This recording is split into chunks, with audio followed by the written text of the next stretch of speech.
represent the silver and black, the team with the hottest stadium in the NFL, the team that is 3-time Super Bowl winning champions of the NFL, a team with some of the greatest players to ever play this game in the Hall of Fame. We also represent the hottest cheerleaders, the most talented cheerleaders, dopest cheerleaders to ever touch a field. And we also are represented by some of the greatest fans to ever be a fan. We're not fans. This is a nation. Raider Nation. And that's what this network is all about. Raider Nation Network. You can find us here on the late night for the Dirty Raider Late Night Talk. And on Friday and Saturday, the Dirty Lunatic Show. Sketch comedy like no other. Raider Nation Network, where we are all about the silver and black. Hosted by Dirty Raider. You know how it goes, man. Raiders! Raider Nation. What's good, Nation? How y'all feeling, man? How's everybody tonight, man? Hope everything is well. Hope all is well. It should be well. If you're not well, because we won, I don't know what your problem is. I don't know. Get straight into the title. How the fuck can you be mad when you win? Huh? It don't make no sense. It don't make no sense. I don't understand. You know, that's like that group. I'm an island boy. You've got to be an island boy to be upset about a fucking win. Makes no damn sense, man. Makes no damn sense. 50 billion things on YouTube, man. The fact that you allow me to grace your screen for any amount of time, man, is greatly appreciated. You know what I mean? To each and everybody out there, man. I know, you know what I mean? So many things out there you could be watching, so many things you could be doing, man. So the fact that you allow me to grace your screen, man, I truly do treasure it and appreciate it. For real, for real. You know what I mean? Look, hey, Raider Takeover, salute. Ja Raider, salute. Be out, salute. AllEyesOnG.com. What's good, man? Salute to you. Jolie, what's good, man? Salute, salute. Eduardo, what's good? Diminish my dude. Salute, salute. Hope you're doing good. Hope everybody's well. It's just the name of Turbo's in the building. What's up, Turbo? My dude, Raider Takeover in the building. Salute to you, man. You know, people pulling up. People want to understand. I want to understand. I don't quite understand how you could be okay with wanting to tank. For one guy, you want a whole team to lose for one guy? And you don't even know who that guy could be? So we're going to sit here and talk about 90 different people that could be that guy? Come on, man. That don't make no sense. That's boo-boo thinking. That's loser mentality, man. Raider Nation ain't trying to have no loser mentality, man. I don't understand it. I don't get it. And I'm being honest. You know what I mean? You can dislike my take all you want to, but I'm being for real. You know what I mean? That's a loser's mentality, man. And I personally don't want to be around no losing mentality, bro. It never benefits any of the people involved in it. You know what I mean? In all honesty, if you're going to draft somebody, you're going to draft somebody. It don't matter where you draft them at. If you're going to draft somebody, you're going to draft somebody. You know what I mean? It ain't like we falling out of the top 10 of draft picks, bro. So we slide one spot. So the fuck what? That don't mean don't go out there and give it your all. If you're okay with tanking, you're okay with me spending my money and my time, and I'm not, you know what I mean, wasting my money, you know what I mean, and my time. I won't just say spending, but wasting my money and my time. You're okay with that? I'm not okay with that. I'm not. I want a fucking win. We've been sitting here mad all fucking year with losses. And they come through and give us something to smile about, especially the fact that we swept the Donkeys again. Because, if we don't get no joy at all season, but if we can just sweep the Donkeys, if we could just look at the Denver Donkey fans and go, you're shit. Well, I don't give a shit what you did. You didn't beat us. And you had 2 opportunities and you didn't beat us. So that's sweep. And that pushes them down to last place in the AFC West. We are no longer last place in our division. That's another crazy thing. Raiderette for life. Sis, what's good with you? Salute to you.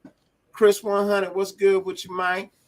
Ja, what's good? Jolie, my dude, what's good? Larry, what's good, man? Salute. My mans, my homie, my guy, the Ace Boon Coon. You know what I mean? The motherfucking king. Lord Cal Jesse, what's good? Salute to you, man. Hope all is well. Hope you're doing good. So, if you ask me, man, I don't understand why. You know what I mean? Anybody would be okay with that. You know what I mean? But please, by all means, understand that I'm not. You will not get that over here. You know what I mean? I'm not doing it. I'm not gonna do it. What do I think about Brian Breezy out of Clemson? Vincent, honestly, I ain't sat down to watch him. I have not sat down to watch him. I haven't gotten that far into college football. I only really watch SC, you know what I mean, and Pac-12 football in general. Simply because I'm not up and able to sit down and watch the TV, you know what I mean, when those East Coast games come on. You know what I mean? I'm usually moving and grooving early in the morning, you know what I mean, to mid-afternoon. So I don't really get to see those games. I get a chance to watch the Pac-12 because I'm on the West Coast, so I can catch the later games. You know, so that's kind of why I only watch West Coast football.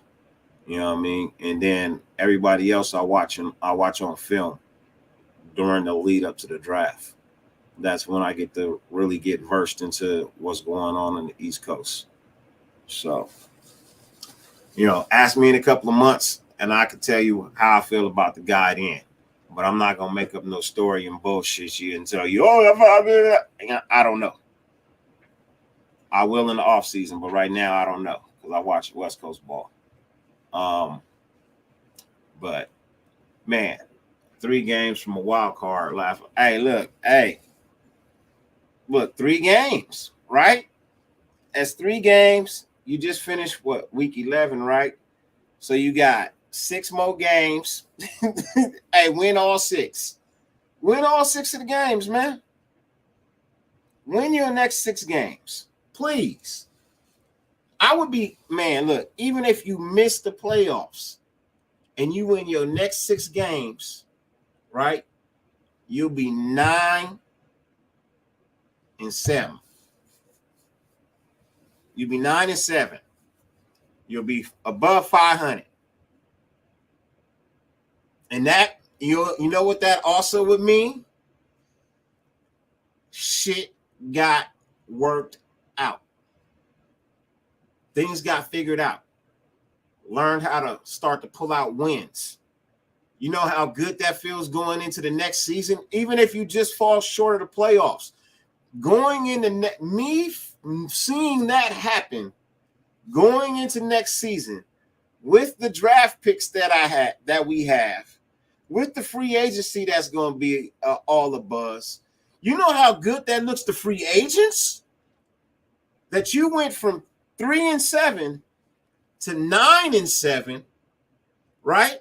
At the end of the season, and you going in, you know what I mean, with a nice little, man, come on, bro.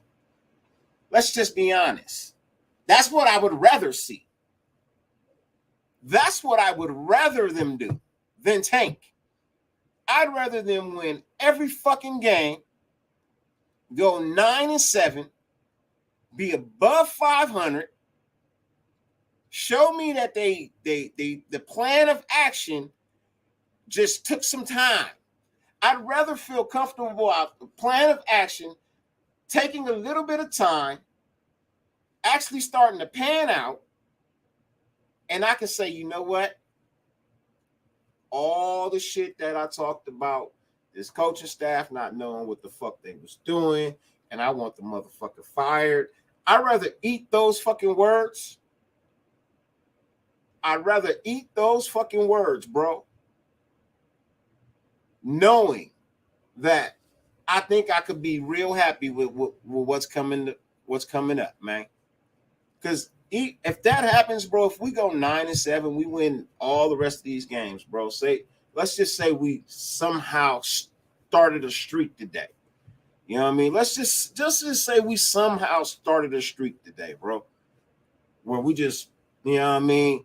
Today's overtime win just sparked something in us, man. And we start a streak, bro. And we finish out, you know what I mean? We finish out at 9-7, bro. You know what I mean? Say we are 10-7, whatever. You know what I mean? Yeah, let's say we start out at, say we end 10-7. My bad. Let's say we win 10, we go 10-7, man. 10-7. And you just barely missed the playoffs. Slightly. Wouldn't you feel so much better about being 10-7? You know what I mean? Knowing that that your team actually was like, man, okay, I'm seeing it. Wish it would have happened earlier, but fuck if I ain't happy. You gotta honestly tell me. You cannot honestly sit here and tell me you wouldn't be happy at 10-7. 10-7, man. You cannot sit here and honestly tell me you wouldn't be happy at 10-7. Right? Because honestly, 10-7 might slide you into the playoffs. 10-7 could quite possibly slide you into the playoffs the way the AFC has been playing. Right? It could quite possibly slide you into the playoffs. And ain't that what we, in all honesty, ain't that what we want? We want to return to the playoffs, at least having a chance, you know what I mean, to continue on. I'm just saying, I'm not guaranteeing that's what's going to happen, but imagine if that was a possibility. You know what I mean? It would honestly speak high volumes. And that's why I say it is too early to start checking out on a football team. You know what I mean? It's really a little too early to start checking out on a football team. You know, you play, you know what I mean, to win every single game. You know, you play to win every single game. What's up with you, Alzado, man? Salute to you, man. Raiders till death. What's good, man? Salute to you, Pizzle for 420. What's good with you, man? How you feeling, man? Hope all is good with you. Hope the word is well, man. Yeah, man, I meant 10-7, but you know what I mean, though. You know what I mean? It's no reason to start speaking on the facts of, you know what I mean, you need to tank now. You know what I mean? Why would you be okay with watching I mean, like, in all honesty, that don't even feed our content. That don't even feed your content. You know what I mean? It can't be good for you for content. You know what I mean? Like, we start losing. Like, who really wants to socialize when you know what I mean, when you losing everything and it looks like you losing everything on purpose? People start tuning out. People start doing other things in life, man, because they start giving up on the season in general. So everybody is now at a loss. The people who are in the chat that really truly enjoy all the interaction with Raider Nation, you know what I mean, and you know, asking questions, like, everybody suffers. I don't get to have as much fun as I would like to have if ain't nobody tuning in to watch. this shit fun to me. Trust me, I don't make that much, bro. Like, I don't. And I'm cool with that because it don't fucking bother me. I enjoy having fun. And tonight, we won. So I want to have some motherfucking fun. I want to rah-rah shish boom bah, man. DC threw a wonderful goddamn pass at the end of the game to walk off home run, man. With Devontae Adams too. Man, what's that? 10 on the season now? He got 10 touchdowns now on the season. Bro, with what 7 games left to play? You know what I mean? No one doing live during the game. I saw a couple of people live during the game. It just may not be the people you like, and I understand. You know what I mean? But there were some people live during the game. I don't know how you feel about everybody or who you follow, who you don't follow, but there's a few people live during the game.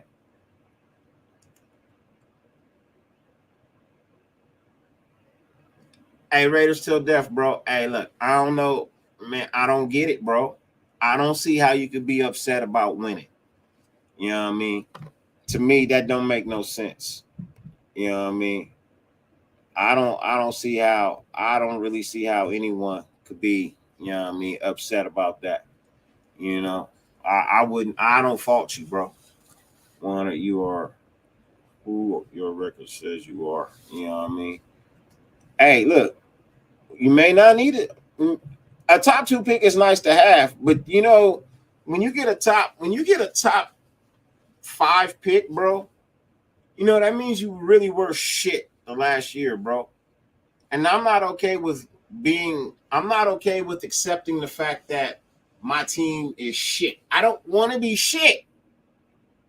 I want to get this shit worked out. Reason why I want to get it to work out is because Mark Davis has already told you he's coming back. If he's coming back, I definitely want to see this motherfucking shit start to fucking work. Work now. Get it working now. Not next year. Get it working now so we have a nice smooth transition into next year. You know what I mean? So when some of these early games that we lost by little bitty points, man, we don't have that next year. You know what I mean? Imagine, look, last year we were 7-2 with 1-point games, right? This year we are fucking 1-6 now. After today's game, 1-6. You know what I mean? We're 1-6. But last year we were 7-2. Last year we were 7-2 in the same situation. But this year we're 1-6. That's crazy. That's literally like a complete 100, like a full 180 spin, bro. I'm not gonna say 360 because if you do 360, you come right back to the same spot. That's why I never understood why people say a full 360 degree turn. No, you come back to the same goddamn spot if it's a 360. 180.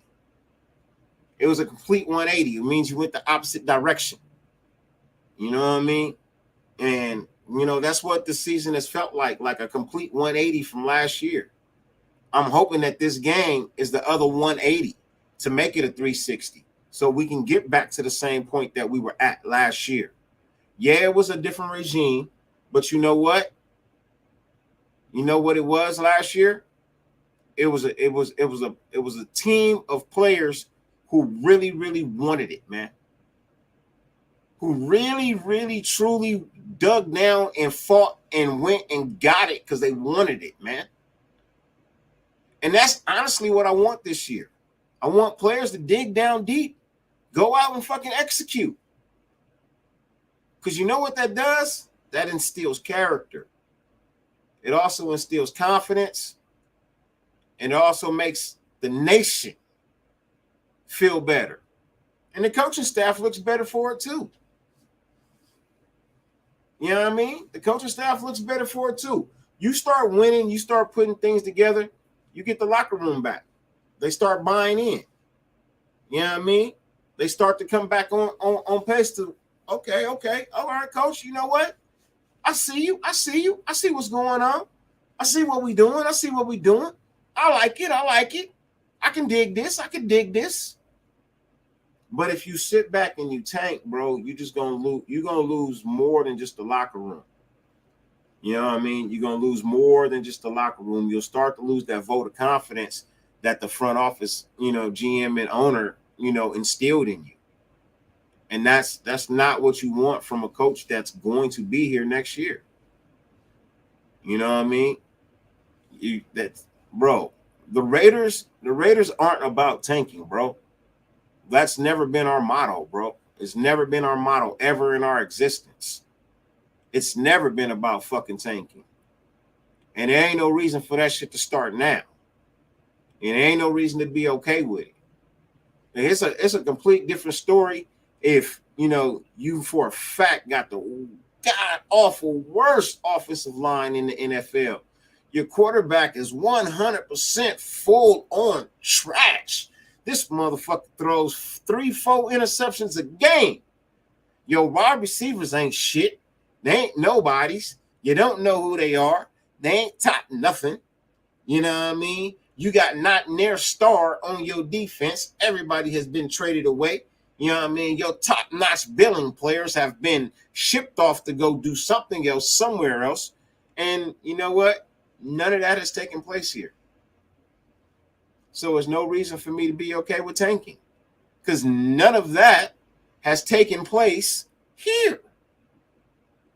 And that's when you could be okay with tanking, because you see it. For right now, all I see is a team that just seems to keep not achieving what needs to be achieved, be it players making key mistakes, or be it coaches not putting them in the right game plan situation. It's a little mixture of both on all the games that we've lost. You know what I mean? But, sometimes some of those games, the blames had to go to the majority owner of the blame. And sometimes it was the coaches, and sometimes it was the players. The last 2 games have really been on the players. In between that, 4 or 5 games in between that, it was really on the coaching. So they've had their, when you balance it out, man, they've had their equal shares of blame. Coaching staff has had their share, players have had their share. The Menace, my dude, as always, man. Appreciate you, man. For real. Thank you for the donation to the channel. You know what I mean? Every dime that comes in is greatly appreciated, man, because I know people work hard for their money.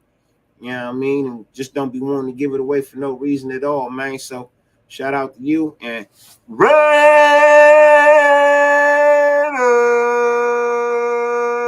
Yeah, man, I'm going to give you that one, man. I know it's a little late around here, but my kids is out of school for the week. And, you know what I mean? It ain't 10 o'clock yet.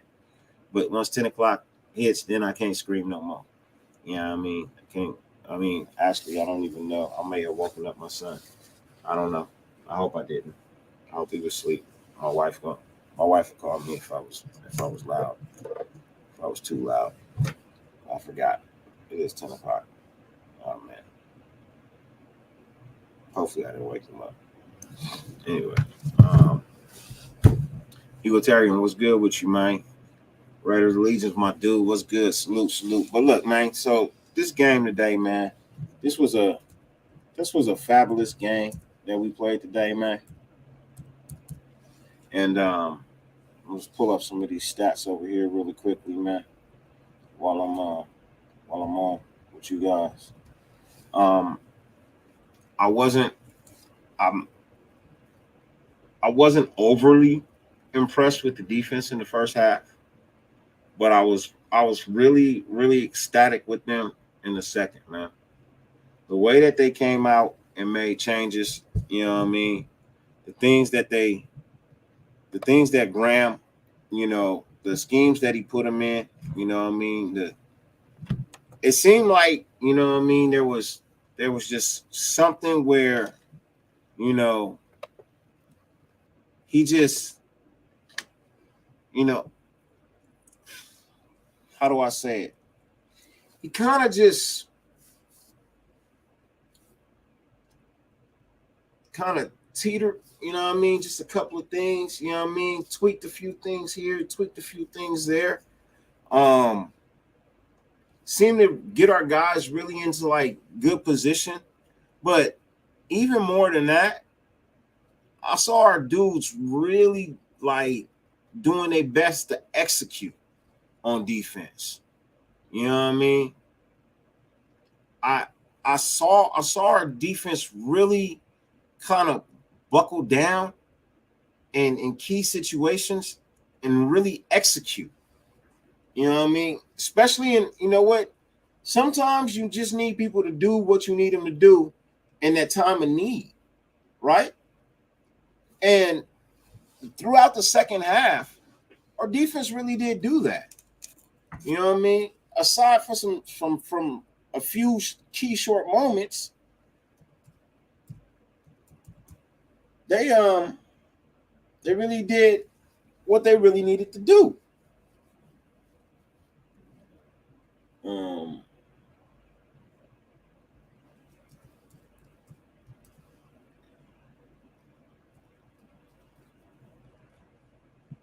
so let's take a look at the final score from the day, man, where the Raiders defeated the Broncos Donkeys, the Denver Donkeys, 22-16, right? And in our stat books, you know, let's look at let's open this up and let's take a look at the stats for the day.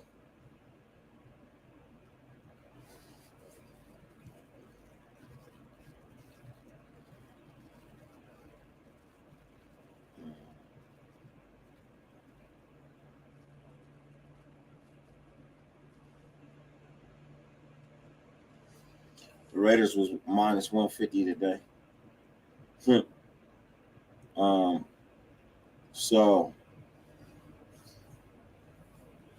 the Broncos had 12 first downs. We had 25 first downs today. We had 11 passes for first downs. They had 7 passes for first downs. They had 5 rushes for first down.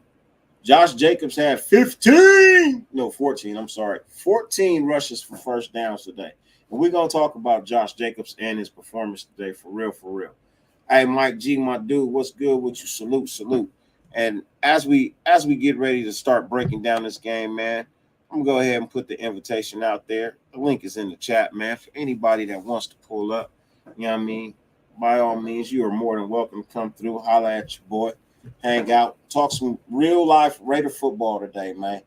The Raiders had no penalties for first downs. Denver had no penalties for first downs. Our third down efficiency, Denver was 3 for 11, and that's a big right there, man. They were 3 for 11 on third down, which means our defense really was putting on a wonderful performance today on getting them off the field on third down. And that's one of the things that we've been talking about, asking, you know what I mean, that we've been wanting to see them really do, right? Was be able to get off the field on third down on key third down situations, right? And I believe today, with them being 3 and 11 on third down, that really did wonders for us. You know what I mean? Like that really made our defense look a whole lot better. You know what I mean? This week. Sorry, I was trying not to burp on screen. I do apologize. Ladies and gentlemen, before I continue on, you know what I mean? Another opinion is backstage. You know what I mean? Be it agree with me, be it not. You know what I mean? They are always welcomed here. But this gentleman here, ladies and gentlemen, is really a friend of mine. You know what I mean? as I always tell you, you know what I mean? When I'm able to break bread with you, man, I can call you a real good friend, man, a true friend. You know, I don't get along with a whole lot of people. You know what I mean? I don't get along with a whole lot of people.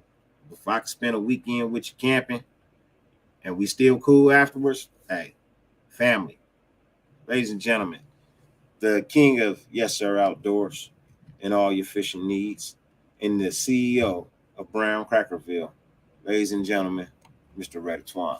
What up, Twan? Hey, what's good? What's good? Oh man, chilling, brother. Man, these brown crackers taste a little different. Man, yeah, I feel you. They taste they taste wonderful and delicious when there's a wind attached to them. It hasn't tasted like this in a minute, but hey, Man, I'm not mad at it. man, I think I'm gonna have to dye my beard. You know what I mean? Before every damn game, man. I'm gonna have to dye my beard before every game, man. I'm gonna have to I have to put the cocoa bean number 5 in every Saturday, man. From now on, bro, I'm gonna see if that works. I'm gonna have to put the cocoa bean number 5 in every Saturday. Shave every Saturday and put the cocoa bean number 5 in, man. Maybe we can get some dubs. Maybe we can get some dubs. Whatever you got to do to get it by any means, right? Man, by any means. Hey, Ja, I'm a firm believer in fucking getting Josh Jacobs signed right now, man. But I don't know if that's, you know what I mean, where they really are at right now. You know what I mean? Um, like I said, I honestly believe his contract, he will get a contract after I'm thinking 1,100 yards, man. I'm thinking if he hits that 1,100 yard mark, man, I think he gets his contract. And that could be next week. You know what I mean? After next week's game. I honestly think they want to see what's in him, man. Motivate him. And if he does get franchise tag, because I saw it earlier, you know what I mean? I saw the comment earlier about the franchise tag. Look, it ain't hurting his pockets to play on the franchise. He'll play on the franchise. You know what the franchise is worth? Yeah, Raider Rick. Hey, look, he'll play. I guarantee you he'll play for the amount of money down on a franchise tag. Just till they can work out a smooth, good deal for him. You know what I mean? 1 year, 16 mil. I think that's the franchise tag, 16. Yeah, he gonna take that. It's more than what he getting right now. What's Jacobs' contract right now? Man, he's still on that rookie dookie.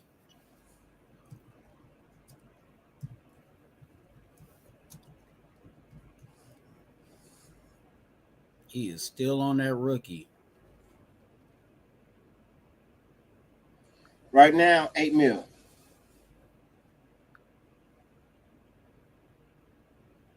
Yeah.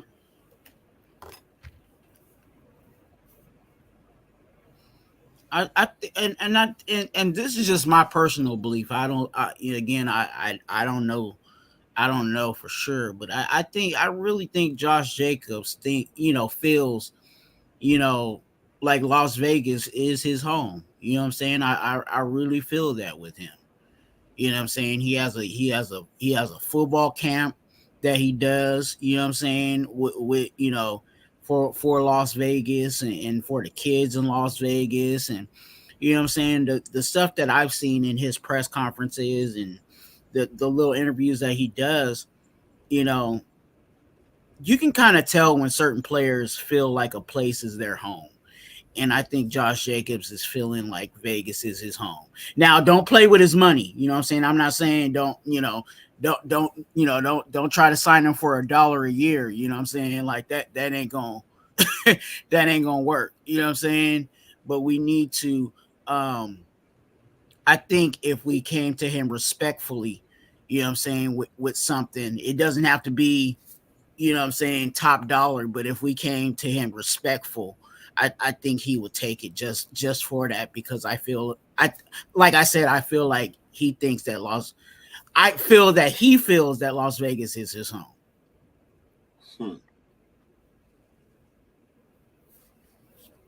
Hey, look, right now, so his contract right now, 3.7. He's playing for 3.7 right now. Yeah. His first year he played for his base salary was $495,000 was his base salary. His signing bonus was 1.6. His cap hit was 2.1. His dead cap was 11.9. His yearly cash was 7.2. And then in year 2, his base was 1.3. Well, basically 1 mil. You know what I mean? His signing bonus was 1.6 again. His cap hit was 2.7. His dead cap space was 9.7. His yearly cash was 1.1. All right. Then the following year, his base was 1.5. His signing was 1.6. His dead cap was 3.2. His cap hit was 3.2. His dead cap was 7. His cash was 1.5. Then this year, his base salary is 2.1. His signing is 1.6. His cap hit is 3.7. His dead cap space is exactly the same, 3.7. And his yearly cash is 2.12. So he's made $12 million in his whole career being here. 12 mil. Yeah, I mean, in the 4 or 5 years he's been here, man. 4 years. It's 4 years, bro. He's made $12 million. His rookie deal was worth 12 mil. And you gonna tell me he gonna decline? You think he gonna do 3 years for 12 mil? Not gonna happen. You think he gonna do 3 years for 12 mil and he's made 12 mil in 4? No, not happening, bro. Who said that? Gilbert said, I think 3 years, 12 mil is fair. Nah, it's not gonna happen. You know what I mean? That's not gonna happen. Maybe 3 years, 12 years each. 12 mil each. So yeah, 36. 36. Yeah.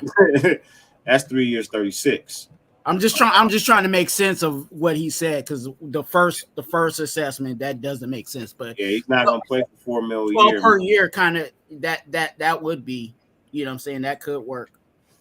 Let me check. Let me see what I'm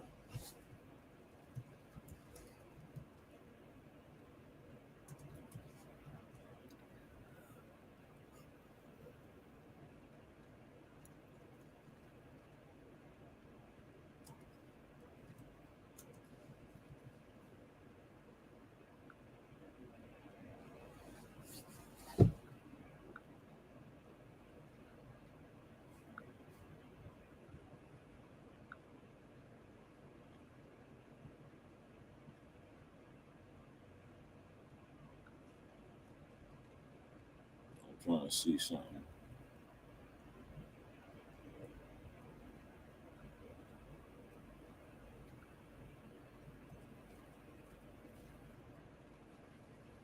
Trying to see if anybody got something.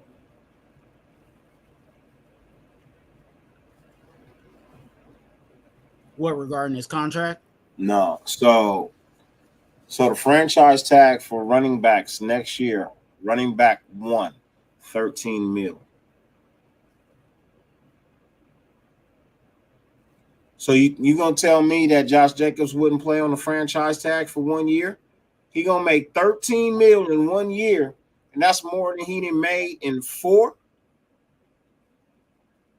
I'm just saying. You can get away with putting him on a franchise tag, man. You know what I mean? While you try to negotiate something else, man. Hey, I can live. Oh, okay. Gilbert said 12 mil a year. Okay, yeah, okay. I get that I understand. You know what I mean? But if you put him on the franchise tag, it's 13 mil. You know what I mean? Honestly, I don't think Josh Jacobs walks away from a franchise tag offer. 1 year, 13 mil. I didn't make that in 4 years. Hell yeah, I'm taking that deal. And then we could work something out. You know what I mean? Over time, we could definitely work something out over time till we both feel like we at the right, you know what I mean, spot. And it's not like we're in this. It's not like we're a franchise that does not want to work, you know what I'm saying, a contract with him. You know what I'm saying? Like there's been times where people franchise a player because they realize, oh, we need this player to win, but we really don't want this player long term. Like we want him long term, you know what I'm saying? And you know, of course he knows that, you know, because again, they probably have had conversations and stuff like that. So he knows that they want him long term. But if the money situation is what it is, he might have to take that franchise and then eventually get the long contract with us. You know what I'm saying? So yeah. See, hey, Raider Rick. Hold on real quick. I'm gonna come to Raider Rick in a second. AllEyesOnG.com. You know, normally, you know what I mean, I can agree with you in certain situations. You know what I mean? 10 mil a year with potential to make 13 with incentives. Cool. That part of the comment, I got no issues with. I like it. I think that would work as well for Josh Jacobs, right? Now, the second part, we all know JJ's having a good year because it's a contract year. That I disagree with because this is getting ready to be his third 1,000 rushing yard season, you know what I mean, in his 4-year career. And the only reason he don't have 4 is because he was hurt part of a season. So what appears to me is Josh Jacobs is the 1,000-yard back. And there ain't a whole lot of those in the NFL. Mm. You know what I mean? It's not a whole lot of those in the NFL. So Josh Jacobs is a 1,000-yard back. If you have 3/4 of your career is 1,000 yards, then you a 1,000-yard back. That's my honest opinion. Mm-hmm. That's just my honest opinion. I can take that. I can take that. So, because everybody's not going to, you know, you might have a down year, you know what I'm saying, whether due to injury or whatever. But if you've out of 4 years, you pretty much consistently hit that mark, I would give it to you. And 12 mil on the open market.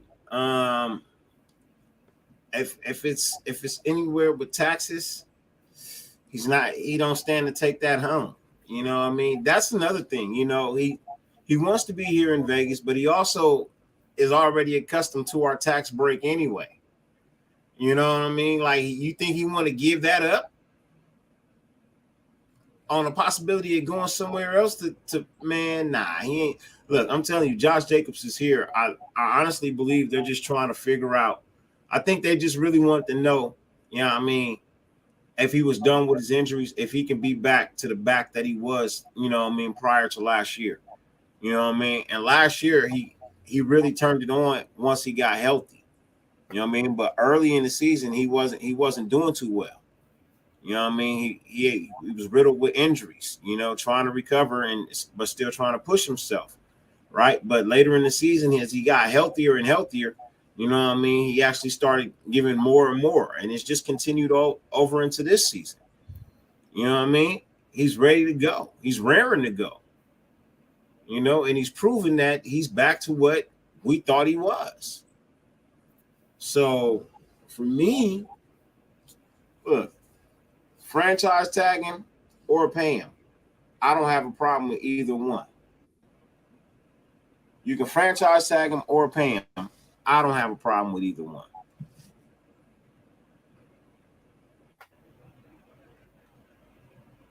I think they just wanted to know if he was going to get back to what they thought he was before. You know what I mean? What they saw him be before.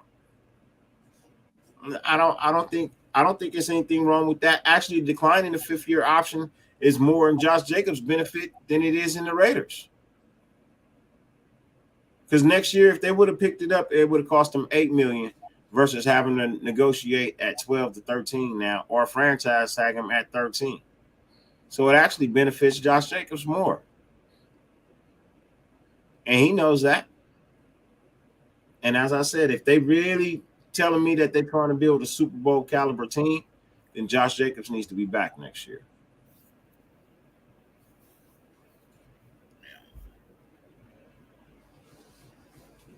How you feel about that, Twan? What's your thought and opinion upon that? No, I'm with Pay the Man. You know what I'm saying? Especially since he's proven to show that he can be, healthy.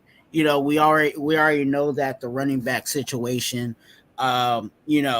just in general across the league, their shelf life is very cut short. What I'm saying, whether they've been used a lot or whatever the situation may be, with each organization, their shelf life is very short. But he's shown, through this season that he can actually be, he can be healthy and also productive. And I've said it about Josh Jacobs is this year he even talked about him, looking at film and tape, deeper than what he did, years before, and it's showing. Our offensive line is not they're not as good as they should be. I'll say it like that. And a lot of the times when he does get the ball, he's what I call pulling magic out the hat. You know what I'm saying? Going to the auxiliary, hitting the auxiliary gap, instead of the primary gap. That's all film. That's all Josh Jacobs. Those extra 5 yards that he looks like he's supposed to be getting tackled at the, after the 2nd yard, but then he ends up getting another extra 5, or squirting out somewhere that we didn't even know where he was going to, after it looked like he's got bottled up. That's all Josh Jacobs. So he's worth it. I'll just say it like that. He's worth it. So, the minutes normally, I agree with you, but honestly, on this one here, no, he can walk, but he's not getting more money anywhere else. There's no team that really can afford Josh Jacobs' contract right now. You know what I mean? And all the ones that can already got running backs. You know what I mean? All those that can't afford them, they already have running backs. I'm telling you, I'm feeling more like 99.7% Josh Jacobs is back next year, either on a new contract or franchise tag. You know what I mean? And Romeo Techno, what's good with you, man? Salute to you, man. Look, can we just enjoy the win for today before we start jumping into next week, man? You know what I mean? You came in with the tank job, man. Ain't nobody tanking. Like, I don't see how you could call on tanking and actually be okay with tanking. I've addressed this earlier. Nobody here on this channel is okay with tanking, man. I ain't trying to hear that. Because tanking, you know what? I don't know if you honestly know what tanking looks like. Truthfully, honestly, don't. When y'all yell out tanking, honestly, don't even think y'all know what tanking actually looks like. Because I've seen some teams tank and tank badly. You know what I mean? Like, so bad that you could see that these motherfuckers was tanking. That's what almost happened to the Colts when they benched Matt Ryan. Their coach was okay with tanking. And the owner was like, nah, nigga, what you doing? Nah, fuck that. You know what I mean? You know how much I dislike you? I'm going to hire a motherfucker to do your job that ain't never did your fucking job on no level. On no level at all. So I know what tanking look like. And this ain't it. What you've been seeing is a team that has not been on the same page. They have literally not been on the same page. Some people ain't been giving they all. Some people been giving more than they got. You know what I mean? Some people been giving just enough to slide by. But ain't nobody as a whole been on the same page. And that's been the problem. That's been the issue. You got people that want it more than others. And if everybody don't want it the same, man, it can't succeed. Because that means everybody ain't going to pull their weight. Some people going to be at the back of the wagon acting like they pushing when they not. They riding on the back of the wagon because you can't fucking see them. I hate that. Right? Like that ain't this. You know what I mean? Plus, when you tanking, teams don't show no emotion. And they start talking a whole lot of shit in the public where they start calling names. Nah, fuck him, man. Fuck him. You know what I mean? You know, this dude here, man, you know what I mean? Billy Bon Jovi, you know what I mean, did this, you know what I mean? Like, bro, like, you're not seeing that. Now, you're seeing them call people out, but not directly by name. Just putting out, hey, look, there's a couple of people that need to, you know what I mean, need to do this, need to do that, need to do this, need to do that. Nothing wrong with that. Nothing wrong with that at all. But I don't see this team giving up. Like, I didn't see no give up today. And no part of this team did they give up. Even when Daniel Carlson missed the fucking field goal. You know what I mean? Even when Daniel Carlson barely missed that field goal. This team didn't quit. They didn't be like, oh, man, here it goes. We didn't. They didn't do that. You know what I mean? They didn't do that.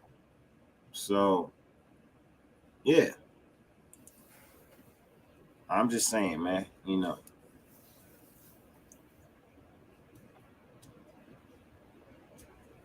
Hey, look, made me happy to see the locker room thriving and happy too, man. As I was saying earlier, Raider 32s, you know what I mean? I don't know if you caught it earlier, but I was just saying, you know what I mean? Wins like this, you know, they spark a mad good vibe in the locker room, man. You know what I mean? Wins like this bring teams together. Mm-hmm. You know what I mean? Fights like what they had in the locker room a couple of weeks ago, you know what I mean? That builds men. You know what I mean? That builds men. And we were down pretty much this whole game. You know what I mean? But in the end, we won. And the thing about it was our offense came out and they really did what they needed to do in overtime, which was perform to its best ability. Now, of course, we want to see that in regular time, and we would like to see it more frequent in regular time because we know it's a possibility and they're capable of doing it, right? But when they needed to do it the most, they were able to. And that makes me feel good. That makes me happy. And I'm 99.9% sure it did a lot for that motherfucking locker room too. You swept the donkeys. What up, AR? What's good with you, man? Hey, I put the link in the chat for whoever wanted to come come through and hang out and spit their facts, man. If you're available, you know what I mean. I reposted it right there for you, man. You know you always welcomed over here. You know what I mean. That's really to anybody that comes in and keeps it respectful.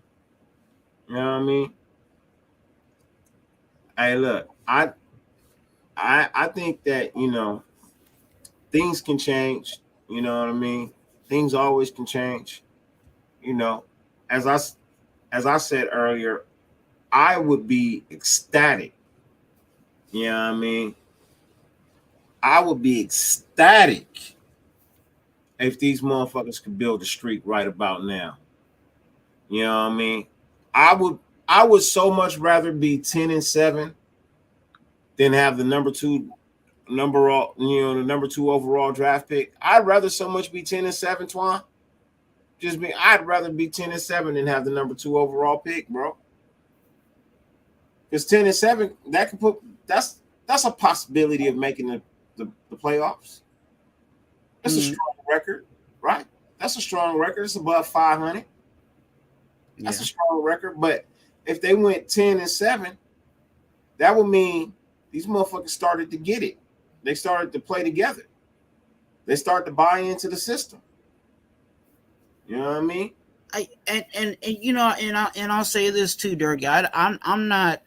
I feel what you're saying about the 10-7 or whatever situation, but I just want them at this point of the season, no matter what the record is. I'm not looking for the number 2 pick either. You know what I'm saying? I want whatever. Again, the structure and the core of this team is already here. You know what I'm saying? Like, they've already kind of identified who they want. Of course, there's going to be people that they're going to bring over from, this roster that are depth pieces and all that stuff. But the main pieces, they've kind of already established. Those are, like the Wallers, the Renfros, the people want to still talk about DC. I'll put him in there. DC, DA. You know what I'm saying? Those are the pieces that are going to roll over into next year. The Max Crosbys, right? If we can get them to, and we already kind of know them personal wise. You know what I'm saying? We know their personalities. We know that they're leaders. They're good character people. We know that part of it. But if they can just kind of, and they'll probably will be wins, but if they can string some wins together that can build their confidence going into next year, or say, hey, I remember when we were 2-7 and we went on a 4-game run. You know what I'm saying? We can do this. You know what I'm saying? Like, stuff like that can roll over. Not even just for this year, but it can roll over into next year. You know what I'm saying? Because you have that structure set, and then they're unified. You seen the way, and I said it on Gabe's Live, and I'll repeat it again. The way that they were happy and smiling and all of that, that's the perfect team building that you need for a team to move forward. And those are the things that I want to see out of this team moving forward. I'm not at this point. I really don't care about wins and losses, because we can either cancel out this season or still be hopeful and say there's still a chance, which there still is a chance. But if they can build that camaraderie, you know what I'm saying? Whether it was because we heard about fights and we heard about all that stuff going on. If that's what it took for them to finally get it together and gel and actually really unify as a core moving forward, and as a team, I'm all for it. I'm all for it, man. Ladies and gentlemen, special guest backstage. You know what I mean? Look, there's devoted fans, and then there's devoted fans. You know what I mean? And I'm talking about people who watch from the other side of the world, where the time zone of us playing isn't conducive to them getting any rest. But you know what? They sacrifice that. They tune in. They support. And they spit facts. This guy right here, he stands by what he means. And if he says something, if he feels like he was wrong at some point in time, he's man enough to say, you know what? Hey, I was wrong on that. You got me. And I'm happy. Ladies and gentlemen, as I always tell you, run up on this man in the dark alley at night if you want to. See if you don't catch a smooth roundhouse to the jaw. Ladies and gentlemen, my boy, the one, the only, as I refer to him, AR-18. What's up with you, man? What's good? What's goody, man? What's good? Yeah, we were chopping it up before. Shout out to Raider Gabe. I was going to have a nap, but you know what? I'm in a good mood. Let's talk more Raider football. Why not? Man, hey, I already went in on the why people mad at bullshit. You know what I mean? Like I've already started. I addressed the show with that, and you know, I'm not going back to it, man, because honestly, I already said I'm not okay with a loser's mentality. I never have been. I never will be. You know what I mean? Like it. What is there to gain from being a loser? Yeah, just on that. I mean, I brought it up on Raider Gabe's live, and this is my mentality. I brought up my experience. I've been a Raider diehard. I bled silver and black since 2009. That was when I started to get into football. Right. Mm-hmm. We went through some really, really lean years in that time frame. It's usually been more. You know, we all know what our recent history in that time frame has been. And I go back to 2014, Derek Carr's first season. We lost 10 games straight. I watched every game like it was the last. I never stopped cheering for the team. I never stopped wanting the team to win, even though, you know, in theory, we should be tanking and looking to next season because the season was already a wash by then. It was Christmas Day for me, or the day after Christmas, they played the Chiefs. And it was a great game, and they ended up coming out on top, I think, the last drive of the game, and got Derek Carr's first win and their first win of the season. Now, for me,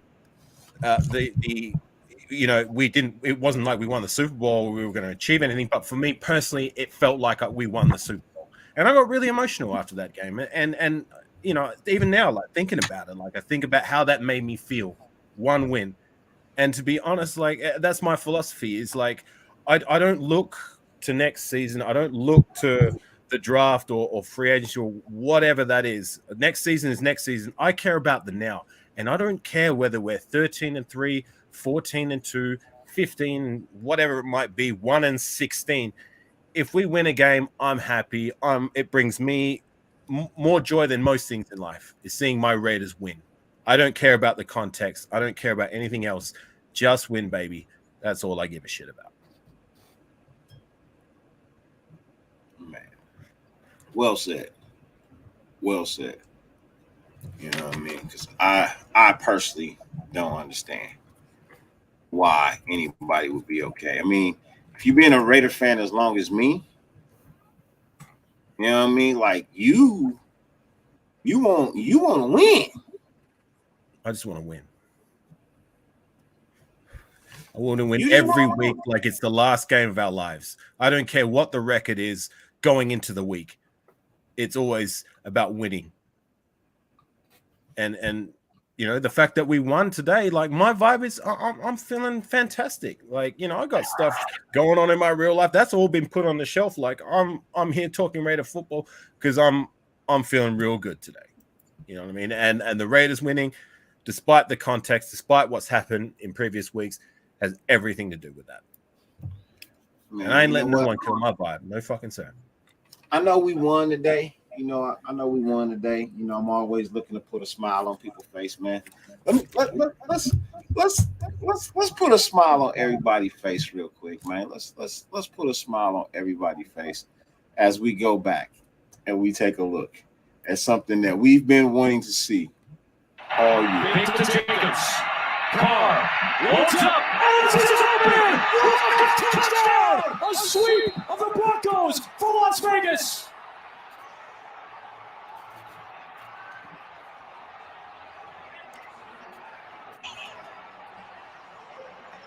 Over like it's an over route, and he's going to fake that over, and then bam, hit the corner to the opposite side. Surtain just reads it, he jumps the over, and there goes Adams in for the touchdown. Game ender, goodbye.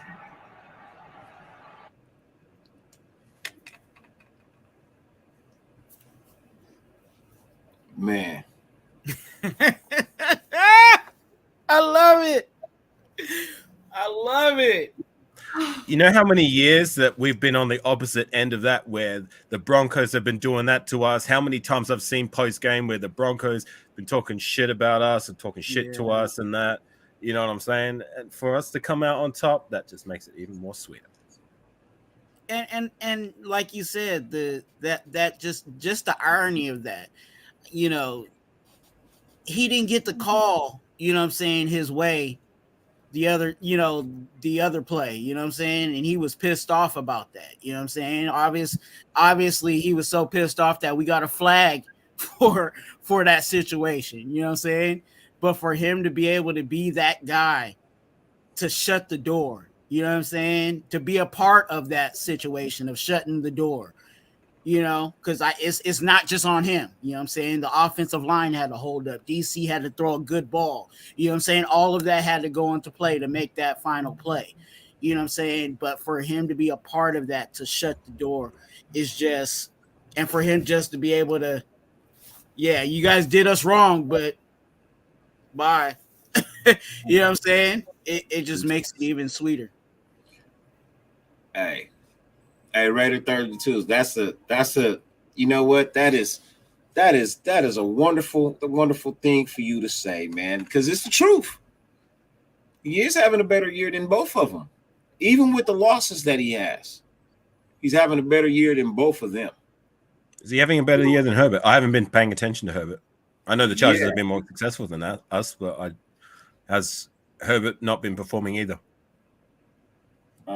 Let me give you Justin Herbert's stats right now. I believe he's also having a better season than Brady.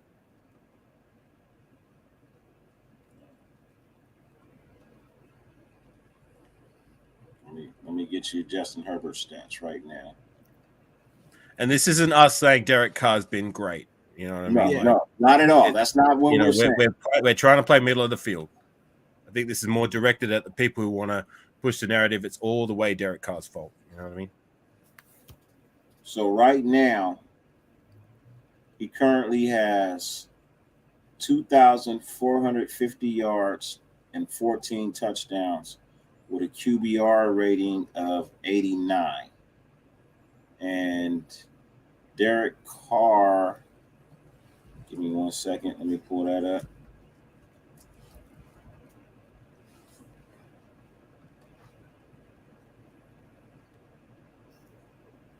Actually, it's close, but Herbert is slightly better. Derek is at 21-28, 13 touchdowns with a QBR of 89.8. And what's Herbert's QBR? Herbert's QBR is 89 flat. So Derek Carr's QBR is better. By 0.8. You know what I mean? He's only one touchdown behind him, but he's like yards behind though. You know what I mean? Herbert's got 2450, and he's throwing for 272 a game. And like I said, 14 touchdowns. And DC is, hang on, Raiders 32 easy saying that those stats aren't updated. It's Yahoo, and it's you know what I mean? It's Yahoo. Let me see.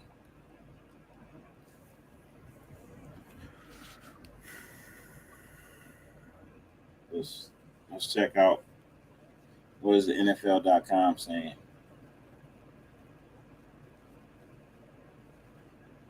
Okay, so I apologize. 2,435 yards and 15 touchdowns is what he has. So tense. Yeah, so 24-35. He's 62% completions, 15 touchdowns, 5 interceptions, 111 first downs. He's got 111 first downs.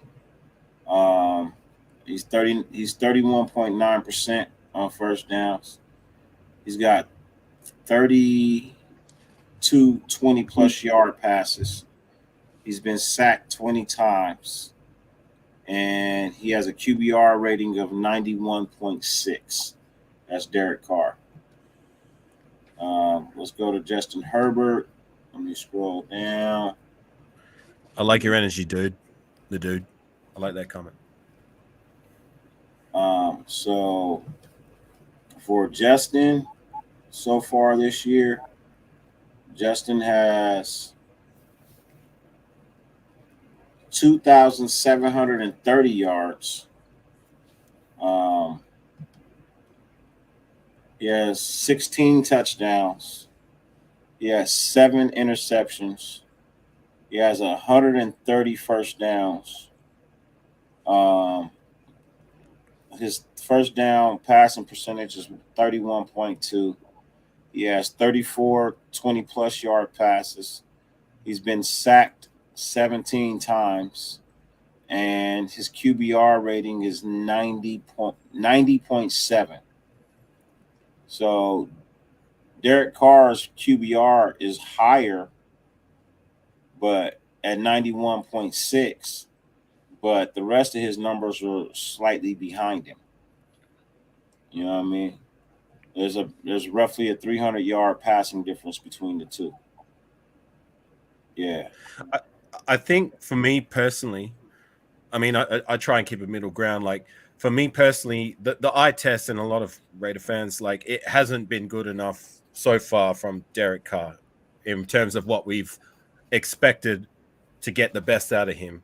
And we haven't gotten that. I will stand by that. However, you know, today he did good. He wasn't great, but he did good, and he did enough when it mattered to get the job done. And that's what I want to see going from here on out. You know what I mean? Like if he can just do enough to get the job done, fantastic. You know what I mean? It'll be happy days for us. But look, let's just take 1 week, 1 game at a time, right? Hey, 11 for 20, 11 and 29. You know what I mean? 11, 29 and 2. That is horrible. That's awful. That's really bad. You know what I mean? And you know, everybody kept telling me that he was a better quarterback than DC, and I told you I don't think that was possible. He don't not enough time on task. Like you can't compare the two careers. Somebody's career's been longer. Not saying you said I said that, but I never said that. If Justin continues on the path of that right there, I guarantee you he won't make it 9 years with the Chargers. Agreed to do. Agreed. You know what I mean? So, I mean, can you put some of that blame on the fact that, you know, Allen hasn't been available really? I mean, you could. You could. You know, Williams not performing as he did the year before when he was playing to get the money, and now he got the money. I mean, you could. But you didn't do it for DC when he ain't had nobody. So I ain't going to do it for Herbert because he ain't got nobody. He's still throwing for 2,700 yards, right? No excuse. You know what I mean? Like y'all said, with DC, yeah, he may have high numbers and throwing for, but if he ain't got no wins, and now what has Diego fallen to after they lost today? I like that you called them Diego. What is Diego's record?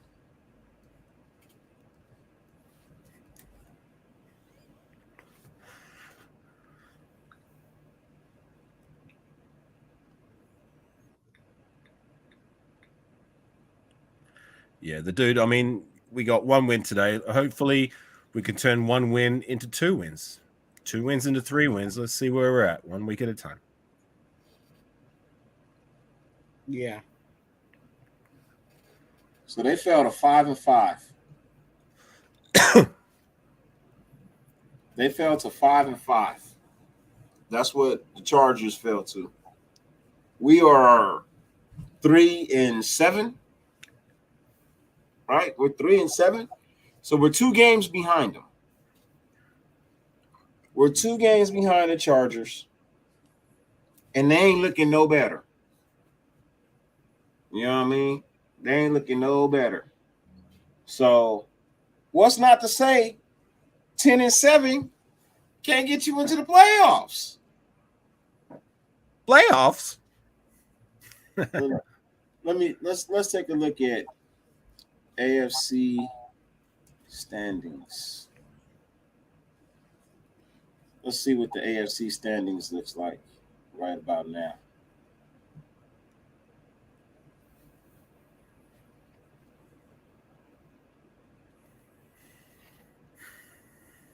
I think we moved up the power rankings with this win, to be honest with you. The team's always going to move up the power rankings if they win. Because I think the Broncos were actually 22nd in the power ranking.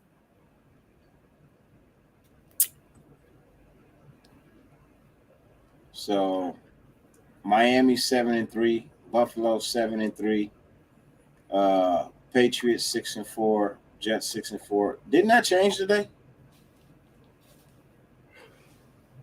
Didn't some of that change today? Because this is week 11, right? No. It's week 10. No, week 11. It's week 11. Because we had – all right, so yeah, I know some of these teams have been off. So that's right. That's right. So Miami sits in first place in the AFC East at 7-3. Buffalo 7-3. New England 6-4. Jets 6-4. Baltimore is 7-3. Cincinnati is 6-4. Cleveland is 3-7. Pittsburgh 3-7. Tennessee 7-3. Colts 4-6. You know what I mean? Jacksonville 3-7. Houston 1-8. We already know they got the number 1 draft pick. Kansas City is 8-2. Chargers 5-5. Vegas is 3-7, and the Broncos are 3-7. Right. So let's look at all the teams that are in second place in their division. So the AFC East. You know what I mean? Look, their division is probably by far the best division in the AFC, period, hands down, right? Because 2 teams in that division are 7-3, the other 2 are 6-4. So right? What division are you talking about, Dirty? AFC East. Okay. Right? AFC East. So the Dolphins and the Bills are 7-3. The Patriots and the Jets are 6-4. Then you go down to the AFC North. Baltimore is 7-3. Cincinnati is 6-4. Then when you go to the AFC South, you got Tennessee at 7-3, and the Colts at 4-6, which is not going to work, right? And then you got Kansas City at 8-2, and then the Chargers at 5-5. So, if the playoffs were to start tomorrow, it would be Dolphins, Bills, Baltimore, and Tennessee, and the Chiefs, right? Like that would be, so that's 5. That's 5 right there. Then you would go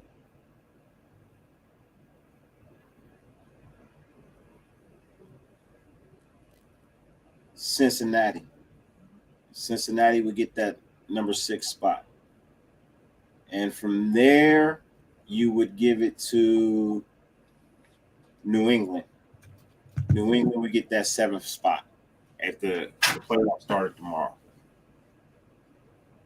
You know what I mean? That's what it looks like. So, like, you would be 3 games out of that spot.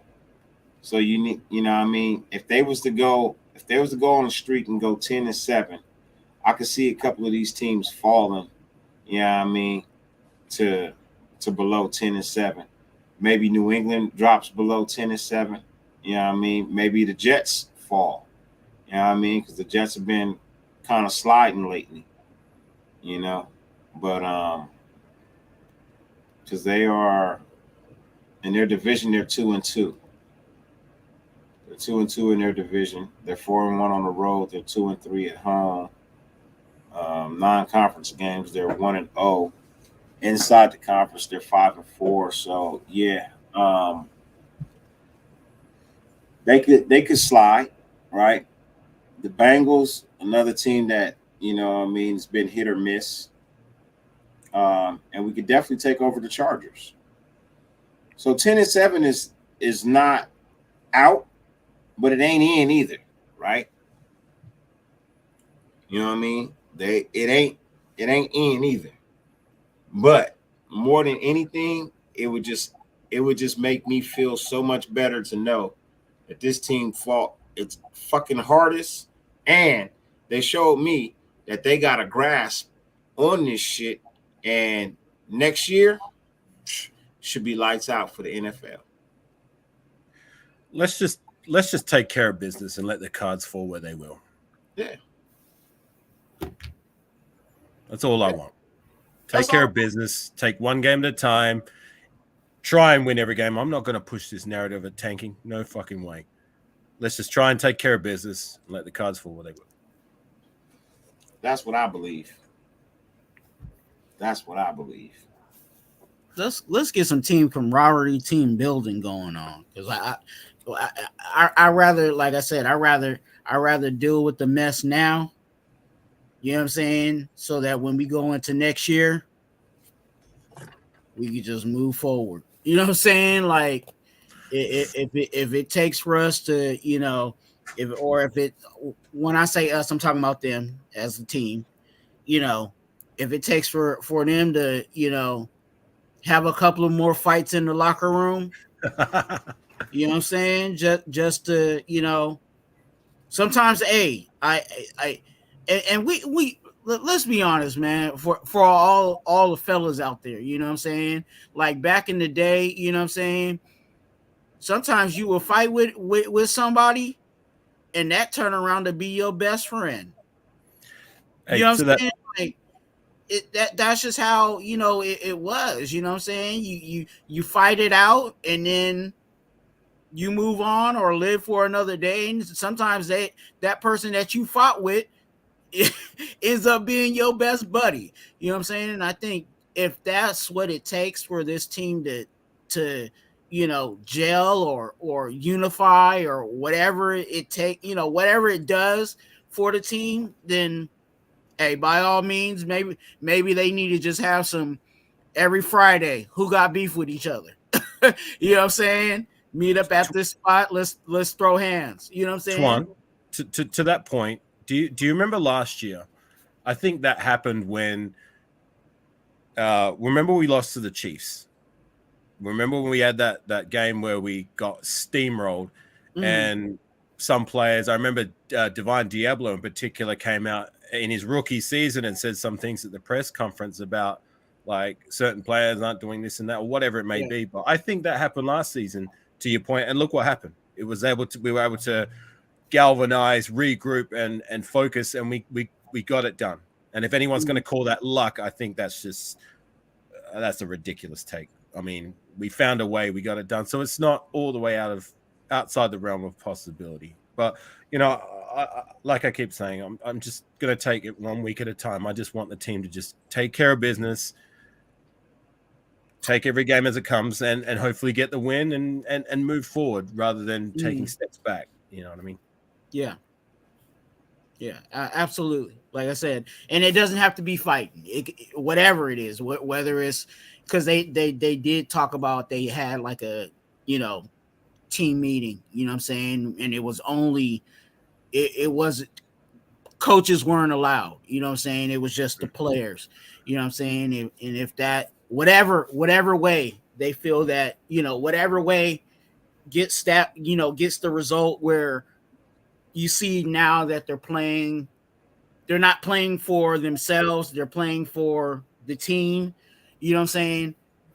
I'm all for it. Because today, to be honest with you, it looked like, for the most part, it seemed like it was more coming towards people playing for each other. You know what I'm saying? Instead of I'm just going to come out here and get my numbers. You know what I'm saying? I get what you're trying to say. I mean, if it takes for the team to be infighting, for them to come out fighting. Yeah, exactly. So be it. And they came out fighting today, right? Yeah. Hell yeah. Nigga, throw them balls. As Ludacris would say, throw them balls, nigga. You want to fight? Fight. I want to see when it comes to next week or when it comes to game day, come out fighting. Yeah. Hey, look. Hey, if I was in the locker room, I would have some gloves. I'd have two sets of gloves. You know what I'm saying? And whoever wanted, you know what I'm saying? Lace them up. You know what I'm saying? If that's what it takes. Because some people, be honest, some people need to get socked in their chest. You know what I'm saying? Hey, you ain't blocking right. You know what I'm saying? What you doing? You know what I'm saying? You're supposed to be in the A gap. Why was you in the B gap? You being nice. You said niggas got socked in the chest. No, some niggas need to get chin checked. Well, hey, whatever. You know what I'm saying? I'm just saying. Hey, you didn't contain. Hey, take that one. You here. Speaking of tackles, who was our left tackle today? Since Colton Miller was out, Illuminor. Okay, and I guess by accounts, I didn't really notice him too much. I mean, yeah, Derek Carr was getting pressured in the first few phases of the game, but if I didn't really notice that left side too much, that means he had a decent game, right? Fairly decent. I think, to be honest with you, the way that he played on the left looked like he needed to be on the left more than he is on the right. But again, we have Colton Miller on the left, so we just need to get that right tackle situation situated because it just hasn't for the last long time now. I agree with you, Avocasi. I really feel like they need to quit playing and just put Mumford there. You know what I'm saying, at right tackle, and just let him get his bumps and bruises. Because I think he actually plays a better right tackle than Illuminor. You know he's showing more in his first season. He's not lighting the house on fire. Yeah, he's making some mistakes, but I mean, look at our past history when it comes to these early round draft picks that we've tried to shove in there at right tackle, even free agents. I mean, this guy came in as a 7th rounder who during the draft process was plugged more as a guard than a tackle. And I mean, and for him to be okay, that's better than being terrible, like Leatherwood and even Colton Miller. He was on the left side, but he didn't have a great first season. But he was injured, yes, granted. And Brendan Parker, Menelik Watson's another name going further back. I mean, he showed me less potential than what Munford is showing in his first season. You know what I mean? Hey, so real quick, Frank, that you said Tom Brady was mobile. I don't ever remember Tom Brady being mobile. That determined to be a lie. You know what I mean? So you said Tom Brady was mobile. So how is it designed for a mobile QB? How do you sound? So Frank, he sounds just like you, because I think you meant to say Raider Joe, Tom Brady wasn't mobile, right? Because I don't ever remember Tom Brady being mobile. I remember him getting out of the pocket if he had to, but I don't ever remember him being a run-first quarterback, which is what technically a mobile quarterback is. Like Tom Brady. I don't think that's what he's saying. I don't think that's what he's saying. No, my point is, It was a typo error. And the same thing that as what Raider Joe put up. You know what I mean? He meant to say this isn't a designed system for a mobile quarterback, and Lamar Jackson would not work. So he sounds just like you in the sense that I think both of you guys missed the typing error. That's all. You know what I mean? That's how, I think for me personally, that's how I'm looking at it. You know what I mean? I think both of y'all missed a typo. It's a typographical error. Yeah, I think they're correcting themselves on the chat. Yeah. He said, see, he was like, yeah, I seen that. Like, yeah, bro. Like, that's what I meant. That's what I said. Yeah. So, Tom Brady was the opposite of a mobile quarterback. He was a statue, boy. He was sit in that pocket, you know what I'm saying? And he could, because that offensive line that he had in front of him was top notch. You know what I'm saying? Right. So he could sit there and, you know, even after, you know what I'm saying, the routes, you know, ran their course, you know what I'm saying? And you know, we kind of see that somewhat with DC, where he's sitting in the pocket, you know, waiting for stuff to develop. And, you know, today, you know, and I can just go off of today, you know, he did slide, you know what I'm saying, to the left, to the right, stepped in the pocket a little bit, you know what I'm saying, to allow time, and that's what worked for us today. Yeah, just to go off topic a little bit, I saw that too, Raider Two Face. I just saw that comment. Yeah, I heard about that yesterday. RIP to the one and only true Green Ranger, JDF. Yeah. A good JDF? Dude. Do you remember Power Rangers back in the day? I wasn't a fan. Okay, all right. Well, he was the Green Ranger, which was a lot of people's favorite Power Ranger, and a good role model too. He was a good man, and a real life fighter too. He wasn't just there to act. He actually had some MMA fights. So yeah, and I mean no disrespect to him. You know what I mean? I mean no, I don't know. Yeah, I know. I was just speaking out loud too. Yeah, so RIP to him. Yeah, well, rest in peace to him, man. You know, my condolences to his family, and I pray that the Lord opens the gates for him. But what's that? Yeah. Sucks. What happened? Anybody know what happened? I think from the word through the grapevine is something bad happened. I don't know if it's really my place to say it on camera, because it hasn't been confirmed, but from what I heard, it was, I think you can connect the dots. It was self-inflicted. You know what I mean? He might have done something. He made a decision. Yeah. Was it drugs or was it weaponry?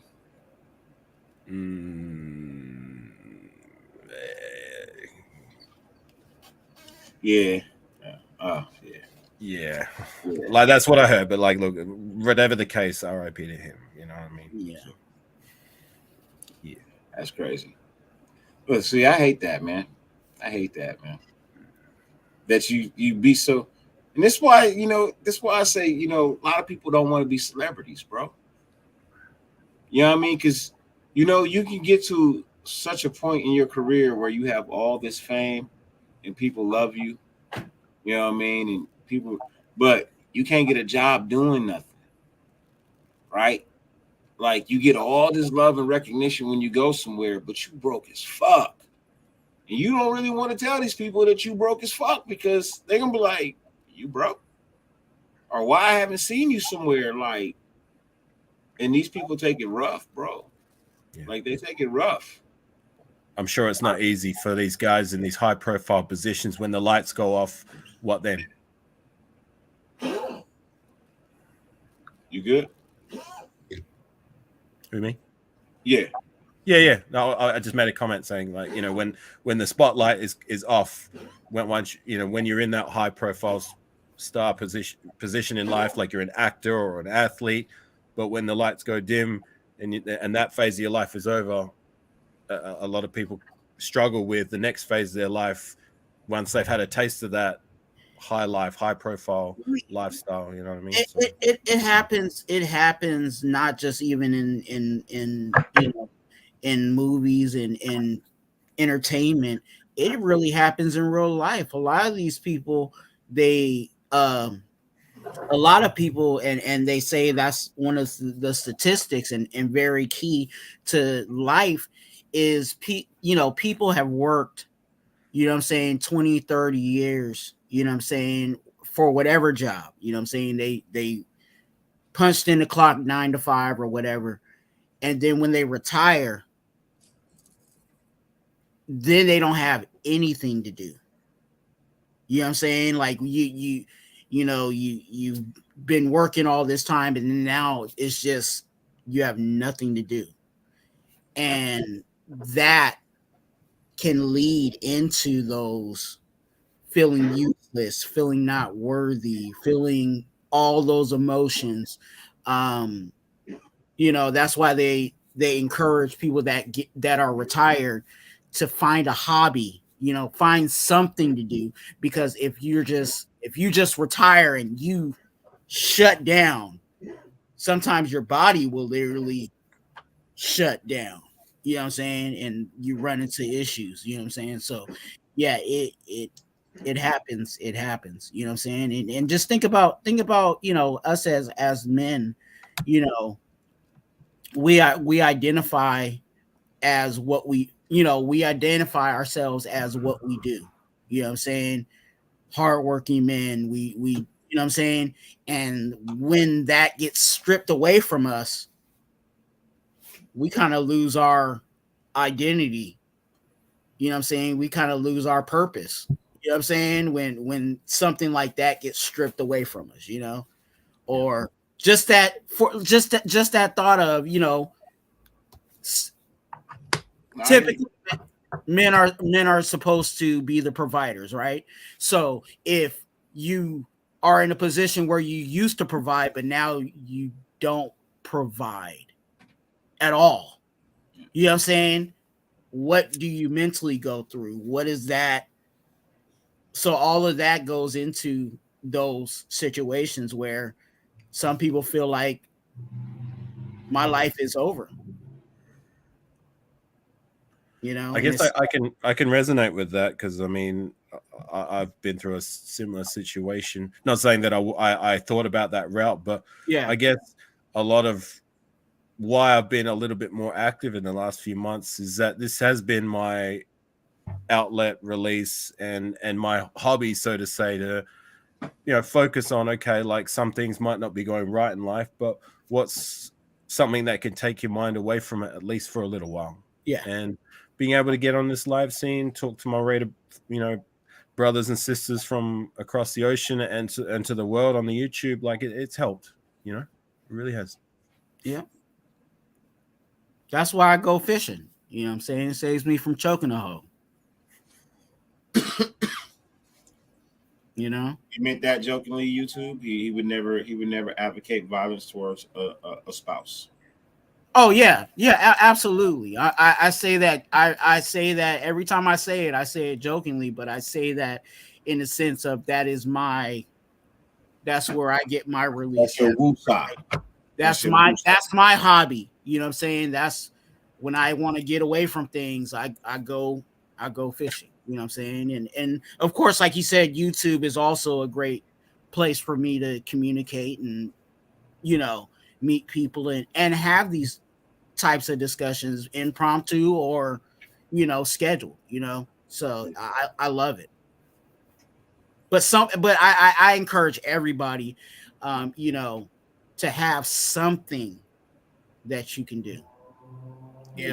Something for a release. Whether it's punching a punching bag or what go to the gym, go run, go take a walk, go to your local, neighborhood lake, and walk around it, You've been watching my videos, Tuan? I'm just saying, because I know a lot of people that actually do that. Yeah, no, I'm speaking out loud because I recently did some videos where I walk around the park. It's like my little getaway, happy place, so to say. Where I Yeah, can just, yeah, yeah. zone out, or even like, when the Raiders are losing, that's the first place I usually go and just take a stroll. You know what I mean? And just kind of Yeah. There's zone this out a lake, little bit. there's this lake that I go. It's probably one of my favorite lakes to go fishing because it's not too far from my house. But that lake is more known for the walkers that go around it than it's fishing. You know what I'm saying? So I'm out there fishing, and you can see behind, if I like did like a live, you would see like a whole bunch of people just walking in circles around me because that's their release, that's their go-to, that's their and everybody needs that. Everybody needs that. Just going to work, and I tell people like this, just going to work and going home is not good. You know what I'm saying? It really isn't. You need something to release those things, so you don't take those back to your job or carry that completely to your home. You know what I'm saying? It works both ways. For sure. Well said. Alfredo's asking, when does Hobbs come back? He should be back next week. Yeah, I believe next week. Okay, that's good. We need him. Yeah. Shit, we need more than just him. Yeah, for sure. I mean, I like Yasin. He's been good. I'm still not all the way sold that he's our bona fide number one shutdown corner from here on out. Not yet. But Hobbs will definitely help. Yeah. I never really was sold on Rocky Sin being like our number one corner. But I mean, he'll do until we get him. You know what I'm saying? Whether you want to identify Hobbs as our number one or whatever the situation may be. But I kind of feel bad for Patrick Graham because these guys that he in the beginning thought that he was going to have to play with, you know what I'm saying? They're not all here. You know what I'm saying? There was a reason why we had Rocky Sin, Averett, Hobbs, you know what I'm saying? All those guys, they were all supposed to be on the field at the same time. And I don't think that's been the case. Most of the defensive free agents, they haven't been high profile ones outside of Chandler Jones, haven't really panned out as well as what we would like to. I mean, Harmon's done good. Yasin's done okay. Well, he's done good actually. But outside of those two, I mean, the other defensive players we brought through the door haven't really panned out as well as what we would have liked. Am I wrong with that statement? I mean, can you think of any others? No. I don't think you're wrong. I don't think you're wrong with that. Bilal Nichols, Billings, Brown. I mean, Darius Phillips was the first guy we signed in free agency, and he didn't even make the roster. Hey, DP made a play for them today. Yeah, I know, but it's still to my point, though. We. Yeah. Yep, I saw. I said, man, look at DP, man. Look at Darius missing tackles, missing fucking tackles. Man, they gave him credit for a shoelace, bro. Come on, man. That was shoelace, bro. The one time he was mentioned, that shit was straight shoelace. But just Ozzy's comment about Hall looked nice for his first game for us. Where the hell did he come from? When did we sign that guy? I was like, who the hell is that guy? He was an impromptu because we were already down. Is that the dude? I think he came in when Harmon got hurt. No, but like when he got the sack, my first initial reaction was yes, we got a sack, and then it was like Tyler Hall who the hell is that guy? I mean, yay, fantastic, but like just where did we find him from? Like I never saw we signed a guy like him off the street. Like I to be honest with you, I can't even remember when we brought him in. yeah, that's what I'm saying. Well, shout out to him for having more sacks than Chandler Jones, right? Chandler Jones almost had one, but the I forgot who, someone held in the secondary or something like that. It was Sam Webb. Sam Webb caught a flag, and Chandler Jones was like literally right there. Because I think he still ended up hitting the quarterback, but he didn't get credited for the sack. But look, Hall wouldn't have had that sack without Chandler Jones. So let's not take any credit away from him, because Russell would have got hit by either one of them. Could have got hit by either one of them. Chandler just didn't break down. He got kind of shook a little bit, like, you know what I mean? But Russ was like, oh shit, because he didn't see the other dude. You know what I mean? When he went to step away, he didn't see the other dude. But to that point, though, with great awareness from Hall to come off his spot and make the play. Yeah, he came off his spot late. Great awareness. That's why. He came off his spot as soon as he saw fucking Chandler miss. He was like, "Oh shit!" Like he's getting ready to try and run. Now let me do a little something. I think his assignment was on the running back for that particular play, but then when he didn't see that the running back was running a route, when he saw that Russell Wilson was going for the scramble, he just was like, fuck the assignment. The play is there to be made, and he made it. So, shout out to him. Yeah, because Chandler Jones was supposed to actually, it seemed like he was still, even though he was rushing, he still was a part of the contain, you know what I'm saying, on that back end. So as soon as Russell got out of that containment, it was going to be a nasty situation if Paul didn't step up. So, well, hopefully we can get more out of that. Hopefully we can get more. Yeah, that would be nice. But I'm glad that, the young guys are getting some run, and I'm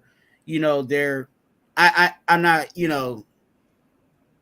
I mean, I would love for them to be lights out, but they're getting their run. You know what I'm saying? Seeing Polamalu out there look, was refreshing.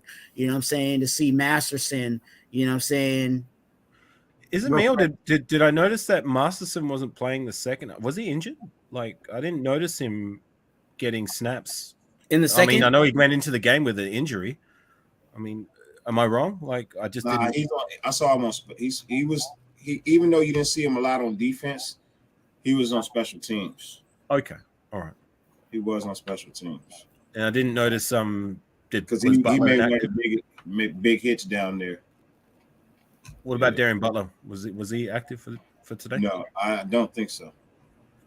Maybe he got punished for last week, eh? No, because I think Jayon Brown was back, right? Yeah, Jayon Brown was back. Yeah, he actually did a pretty decent job too, Jayon Brown. From what I the few times I noticed him, I mean, if I'm wrong, I don't know. Like, he made some mistakes. Everybody did. You know what I mean? Everybody made some mistakes. But in the end, when they needed to do their job, they did their job and we won. Yeah, for sure.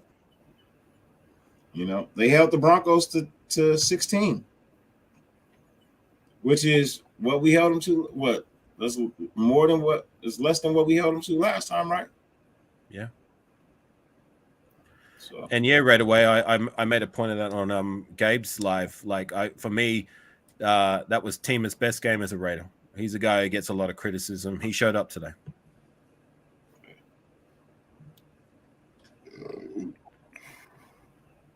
Yeah, they need to figure out. I wonder what the safety play is going to be like moving forward.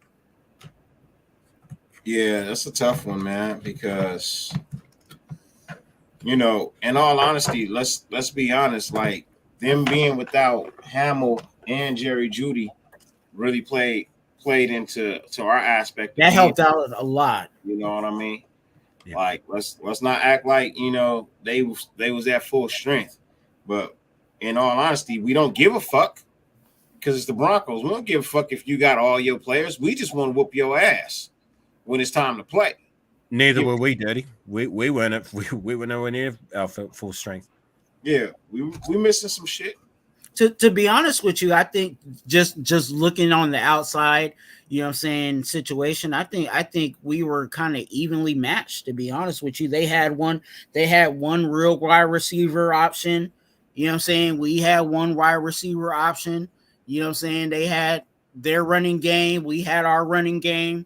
You know what I'm saying? It was kind of matched up pretty well on that end. It was funny seeing Latavius Murray out there. I didn't know he was on the Broncos. Yeah. Yeah. Still doing his thing, man. I'm not saying he's a number one running back, but you know, if you need someone to come in and get a couple of touches, he'll get it done. And I said it, you know, earlier. I think Latavius Murray was quietly killing us for a bit. You know what I'm saying? He got the Marcus Allen syndrome, bro.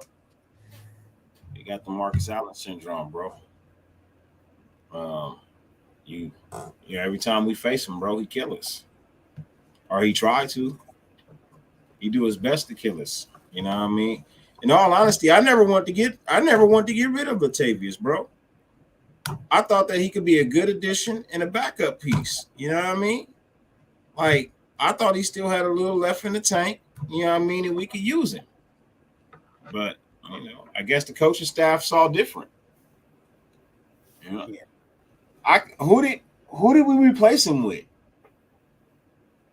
A whole bunch of experiments. Bro, that's like, a question. Bro, who did we replace him with? I can name some people, but I'm not sure if they were the right ones. Cool Kev, you a hater, bro.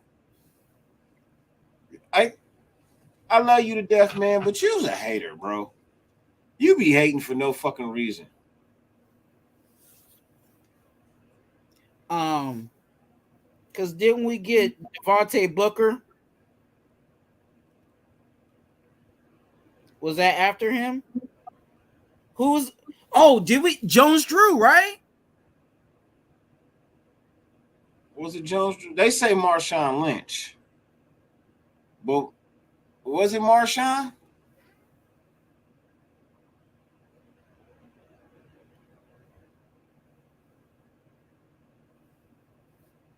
Was it Marshawn?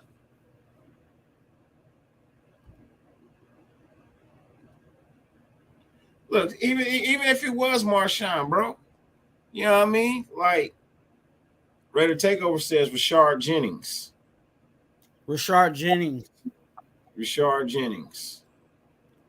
Hey, look, I would have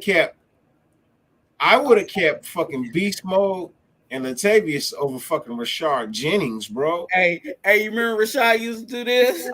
I didn't walk through. Why that wasn't one of the worst fucking signings, bro? Hey, that was his touchdown dance. He would go, God. And they walk through. I forgot about this trash ass guy, bro. Let's go, Rashard Jennings, what? Dude, bro.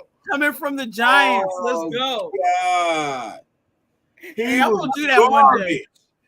Oh, he was trash. Hey, I'm going to do his touchdown dance one day. Oh, that dude was fucking trash. And he would put his hands behind his back and walk through like he was just strolling.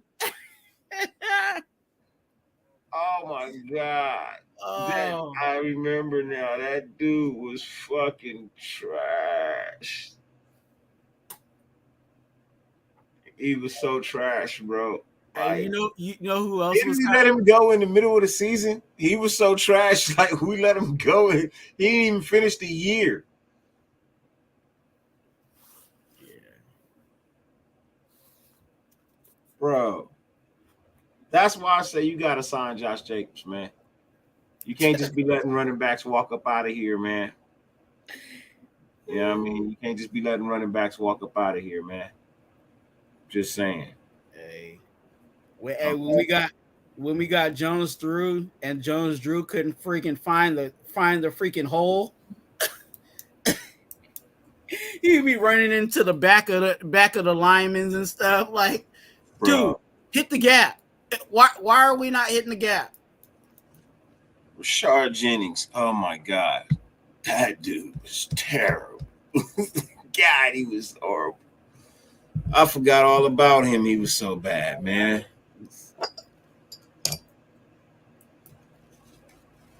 Hey, you remember Rod Streeter?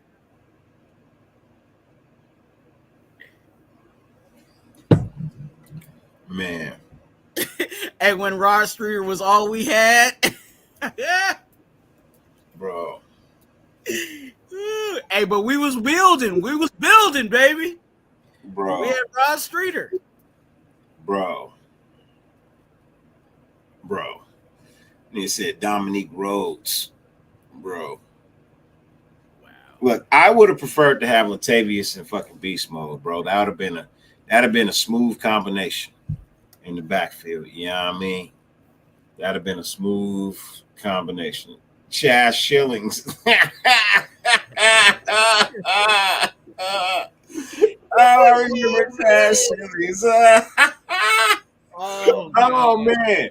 All these trash ass names, bro. All these trash ass. Hey, let's do that. That's funny. Players. Rod Streeter, Chad Shillings. Bro, these are the weapons DC had. these are DC's weapons you're naming, bro. Like Andre Scud missile. Andre Holmes, Marcel Aitman.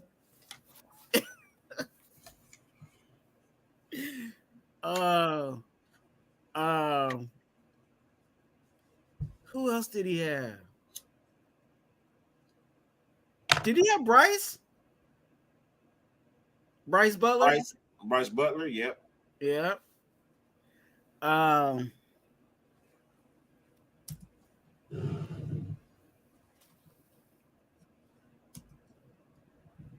my favorite. Seth Roberts.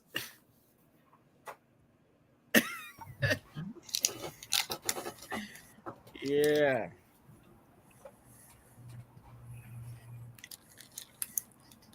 Brian Edwards. How come we're talking about Rod Streeter?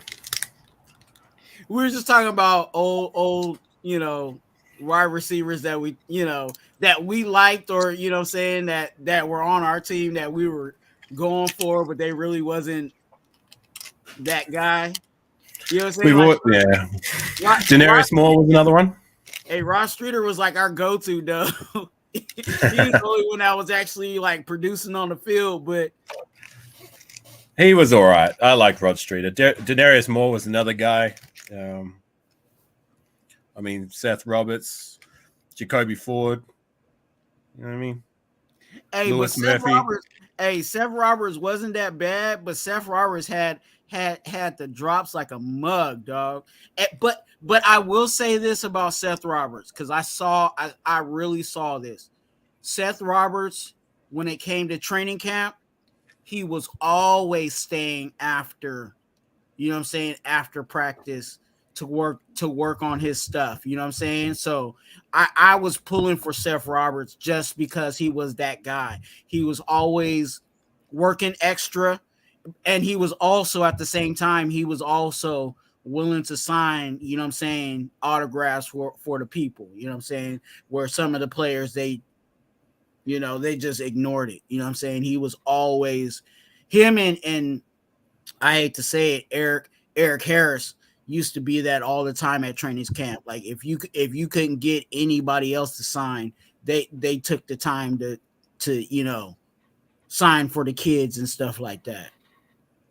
Do you remember Lewis Murphy, Chaz Shillings, Johnny Lee Higgins? Why did Dirty, and I'm gonna ask you this question because I've always wondered this. Why did Crabtree fall off after he left us? As if like he could not play at all. I think it was age. I mean, he was in the league, what, 10 years? That's usually when players start to fall off. No. I think he had a lot to do with Baltimore's scheme. the way he was used here was different. So it, you know what I mean? Like it fit more of what Crabtree would and could do. Got it. You know what I mean?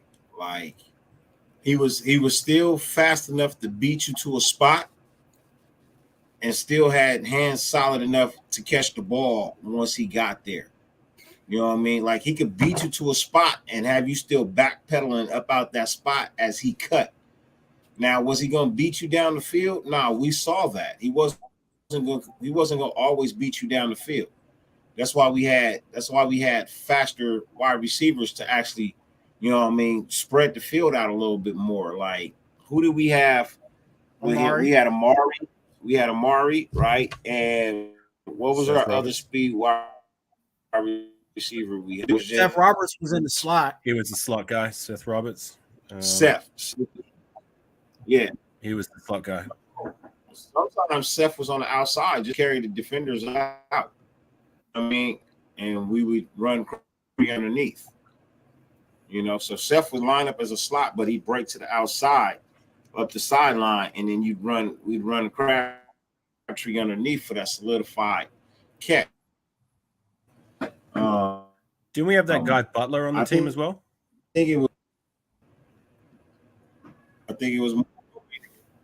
it was more in the way that we used Crabtree than, you know what I mean, age or anything. And honestly, I wish he would have stayed, but again, you know what I mean, people who had clashes or, you know, John Gruden didn't like. I think Crabtree was one of those guys with the same agent. You know what I mean? I think he was one of those guys with the same agent as Khalil Mack. They got shipped out. I think Marquette King was one of those players that had the same agent. Was his last season 2017 or 2018? Did he even play one year with Gruden? Season, no, he was released when Gruden got here. Yes, yeah, Bryce Butler got here. Yeah, okay. Bryce Butler. Yeah, but no, yeah, Crabtree was one of the guys that was told he didn't need to come back. We let go of fucking Crabtree for fucking Jordy Nelson. Yep.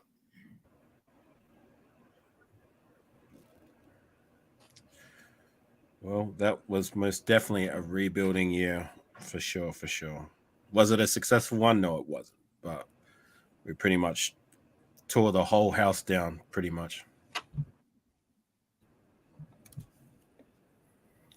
Not the best time to be a Raider, but, you know, we got through it. Man, we let go of fucking Crabtree for Jordy Nelson, and I said that was the shittiest fucking move the whole fucking offseason. Old ass Jordy Nelson? Man, bro. He couldn't hold a motherfucking birthday candle to what the fuck Crabtree had did the year before. And then Jordy got hurt and he was unable to perform for the whole fucking season. I remember he still had decent-ish hands, but he was so slow. So slow. Could get no separation. And that's the guy we were supposed to have as a number one receiver. I mean, it was a long year, to say the least. And yeah, I do remember that Al's ghost, Martavius Bryant. What did Gruden refer to Martavius Bryant as? The tiger or something? Yeah, the white tiger. White tiger. Oh, yeah, he's another name, Andre Holmes. Andre Holmes was never pegged to be the number one, number two, number three guy. He was the rotational / special teams guy, and he did okay at times. Andre Holmes. Yeah, I think he's still in the league. He might be. I don't think so, but I'll check it. You know, he's still in the league. That you wouldn't think, but he's a special teams ace. You remember Tywan Jones? Yeah. I think he's the captain of the Bills special teams unit. He's been a special teams ace for a while. Johnny Holton.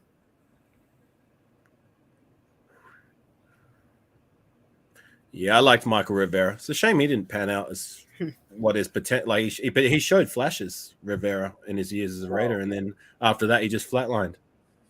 Jordy Nelson numbers for us was 63 receptions for 739 yards, 3 touchdowns. Yeah, that was his numbers for us. Like I said, he could still catch, but he was so slow. He just got no separation at all. Nothing. We had Khalil Mack and Danico Autry with Shalik Calhoun. Calhoun. Another project pick, right? Yeah. And then the best 29, no, I was playing, David Emerson.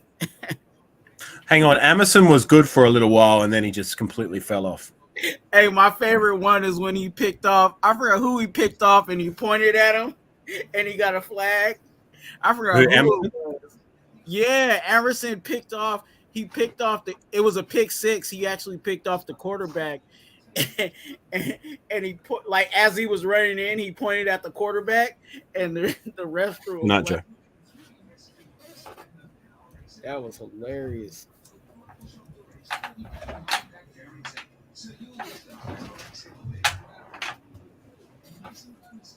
Yeah, I remember Michael Bush ready to take over. He was probably one of the better complementary running backs that we had in a while. For the last while now. Yeah. I kind of like Devontae Booker, but I didn't think he was, Yeah. Well, he had one decent season, but like Michael Bush had more longevity for us. Yeah. And when Darren McFadden went down, he was at least able to provide us a somewhat decent running back game at the time he was with us before he went to the Bears. So I liked Michael Bush for what he was. But yeah, those names, Circus Raiders, Jihad Ward, Eddie Vanderdoes, Obi Melifonwu, Shalik Calhoun. Could probably add another name, PJ Hall. Shit. Stacy McGee. He was from the 2014 draft class? 2016. 2016. Oh, I'm just looking at the 2016 roster. James Autry actually wasn't too bad. He was a decent. He's still in the league, contributing. Yes, pretty good from what I understand. Yeah, he's actually for the Titans. He's their leading sack guy. Yeah. He's had a good career. So in 2017, Michael Crabtree had 58 catches for 618 yards and 8 touchdowns. And the year before that, he had 89 catches for 1,000 yards and 8 touchdowns. And the year before that, all for Oakland, 85 catches for 922 yards and 9 touchdowns. So he was catching touchdowns. If nothing else, he was catching touchdowns. I think when we brought him in, and what brought the best out in Crabtree is that he wasn't penned to be our number 1 guy. He was our number 2 guy. And he played that role very, very well. And then when he was given the number 1 duties, because Amari Cooper wasn't panning out. I think Amari Cooper went down to injury. He did okay, but he's just not. He wasn't that guy. He might have been that guy when he was with the Niners, but like when he came to us, that's not what we asked him to do.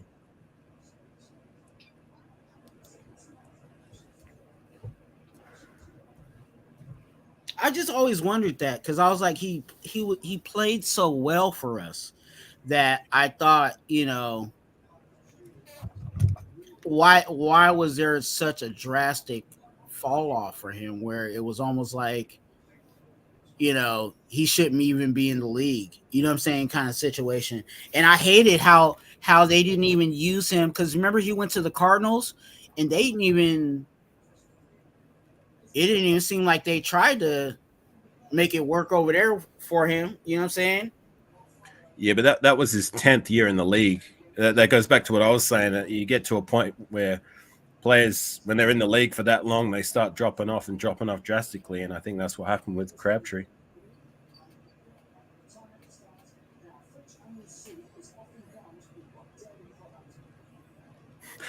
Cool, Kev. The worst signing is $8 million blocker Jason Witten.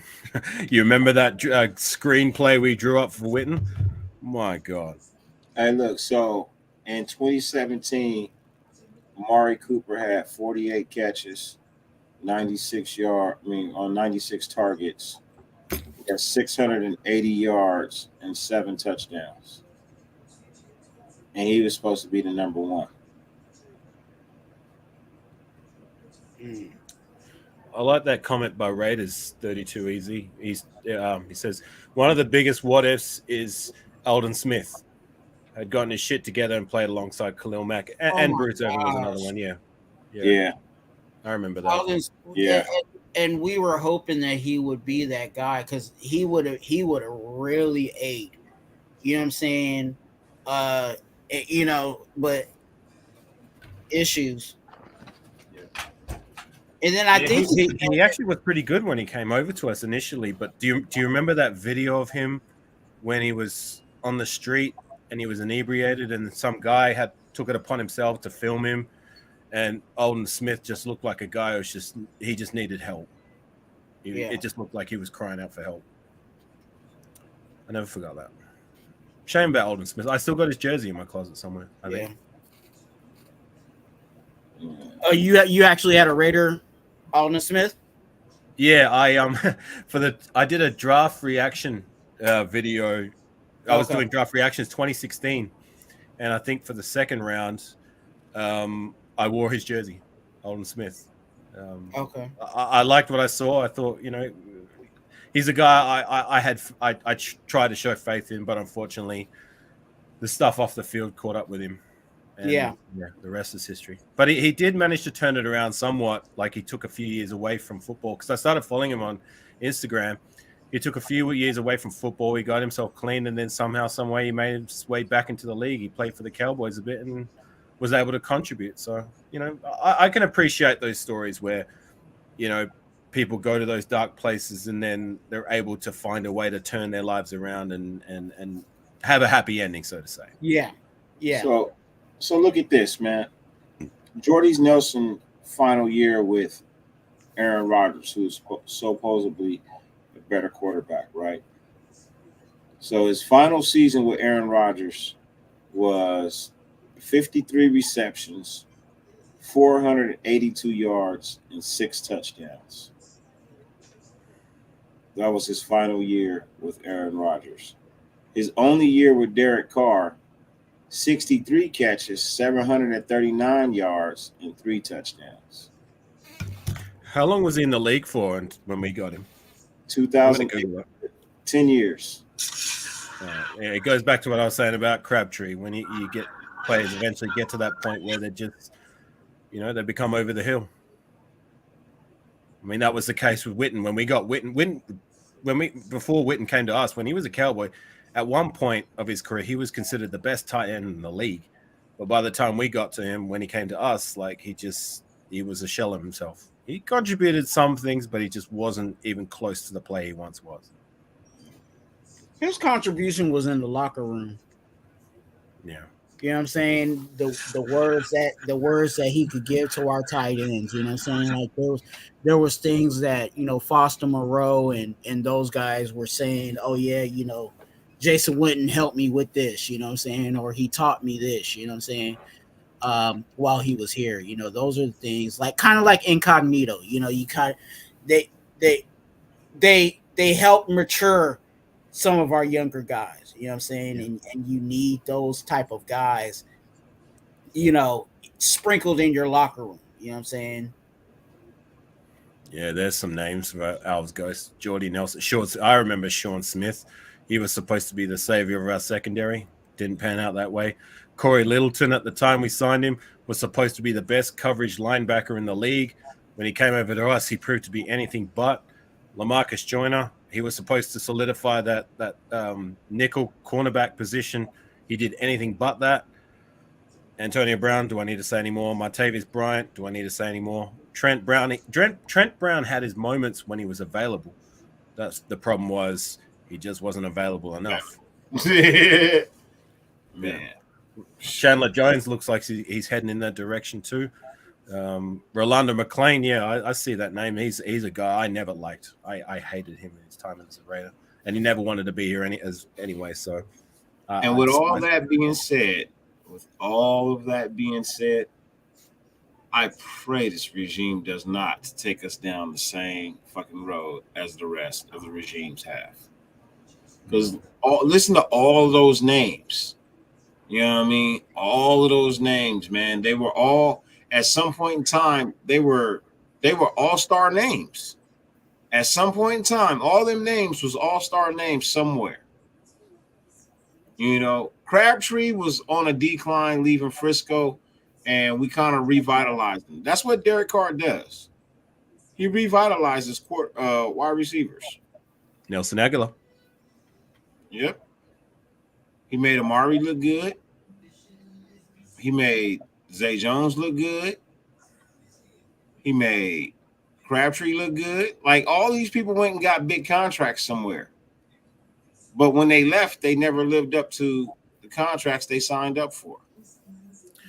I wonder how Zay Jones is doing in Jacksonville. I mean, you know, my care for players when they're not Raiders anymore is pretty much next to nothing. You know, when they're not Raiders, don't really care. But now that we're having the conversation, I'm kind of curious how he's doing. Because I mean, they gave him a pretty hefty bag when they signed him, right? When he played us, he seemed to be all right. I mean, it's not like he was making, getting big numbers against us, but he seemed like he was doing all right over there. It's not like, they're using him. Tragedy turned triumph. I said Lamarcus Joyner, not Nelson. Touchdown. What? 417 yards and 1 touchdown. Zay Jones? 417 yards, 1 touchdown. And he's Cool. he's not their number one receiver, because they have Christian Kirk. Who's it? Marvin Jones is over there too.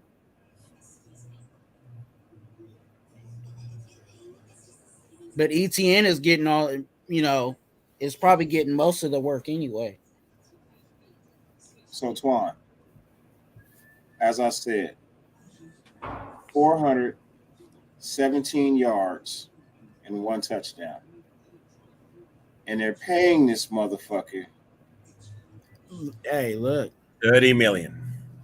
$8 million. They're paying this motherfucker $8 million, Twan, for 417 yards and 1 touchdown. Hey, I said it, man. Hey, I'm about to go out there and run some routes for DC. Isn't Zay Jones' total contract though worth $30 million? Yeah, I think so. 24. His total contract's worth 24. 24. Okay, 24. Still a lot of money. But hey, look, I'm not going to complain about Zay Jones getting his bag. I mean, he was a good Raider when he was with us. I'm just glad we're not paying him that money because he's just not worth it. No, you're right. You definitely right on that. You definitely right on that. I'm not mad at him getting his money. That's not what I'm saying at all. What I'm saying is, ain't no way. Hey, I think we would have got more production out of Zay Jones than what we getting out of Matt Collins. Bro, last year Zay had 500. He had 546 yards and 1 touchdown, bro. Right, 546 yards and 1 touchdown is what he had, and I think we paid him last year. What did we give him last year? Chip change.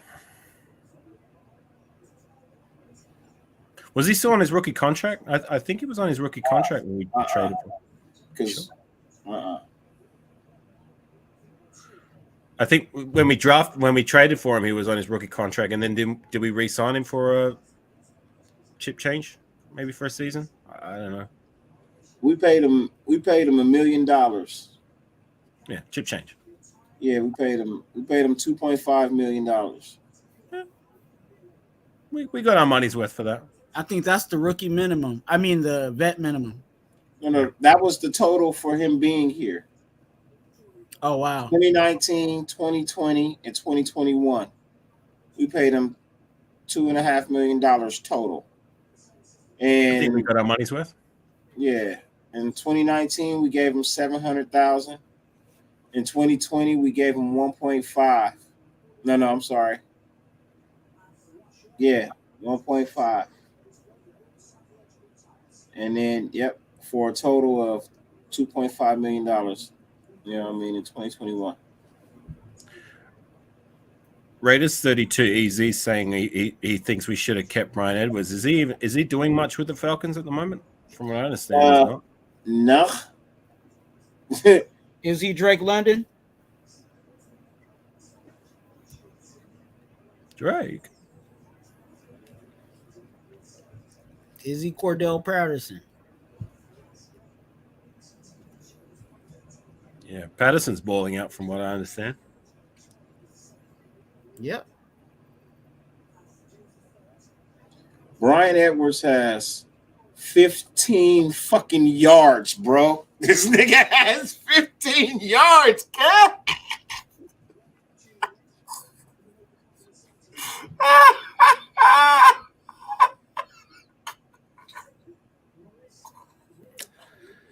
Yeah, Brian Edwards. I said it when he went to Atlanta. I said that all you doing is blocking for Mariota. And Patterson. Yeah. He has 15 yards, guys. That's it.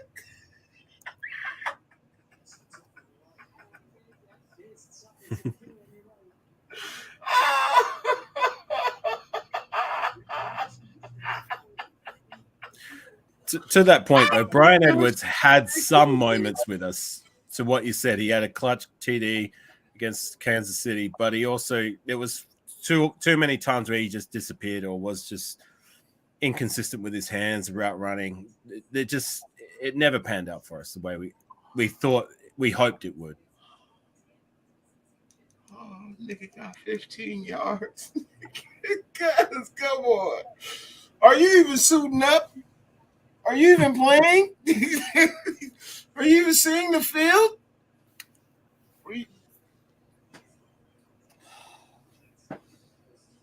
This is a travesty.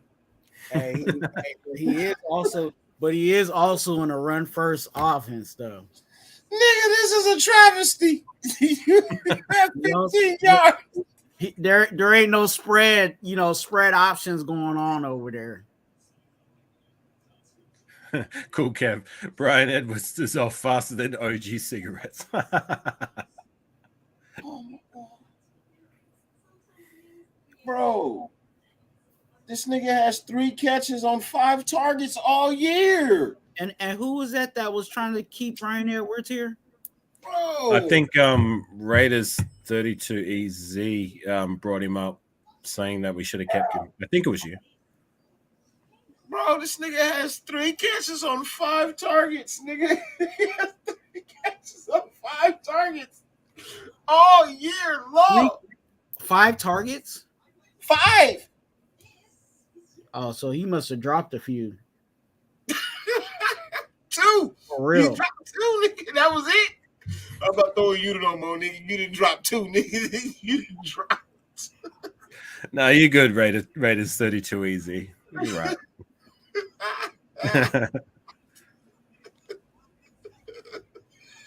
That's sad. He ain't gonna be around too long. To be fair though, Raiders 32 EZ. I thought when we drafted him, I thought there was potential there. I mean, I watched a bit of his tape when he was a Gamecock, and he was actually doing well against some of the top tier defensive backs that entered the draft. I thought, we might be able to have something here. But like when he was a Raider, it was just way too inconsistent and way too big of a drop off from the good things that he did to the times he just went missing, or when his number was called, he just wasn't making things happen. You know what the worst thing about this? The worst thing about this is this nigga had a rapport with fucking Mariota. They were here together. They was both second string. They played on the same. We were well, I mean, and like Afakasi says, you know what I'm saying? Like we had I think we had Ruggs at that time too. So we had the speed on the top, and then Brian Edwards could work, you know what I'm saying, the intermediate, kind of even be that. I'm not gonna say he is, but he kind of could have been that Crabtree role for us, you know what I'm saying? The big body, go up and get it, you know what I'm saying? But he just never. He didn't pan out. Yeah. Never. I mean, I remember when that draft class, when the smoke had settled and when it was all said and done, that was one of my favorite picks. I mean, I didn't like the draft class then. I don't like it even more so now. I mean, look at the names. Do I even need to go there?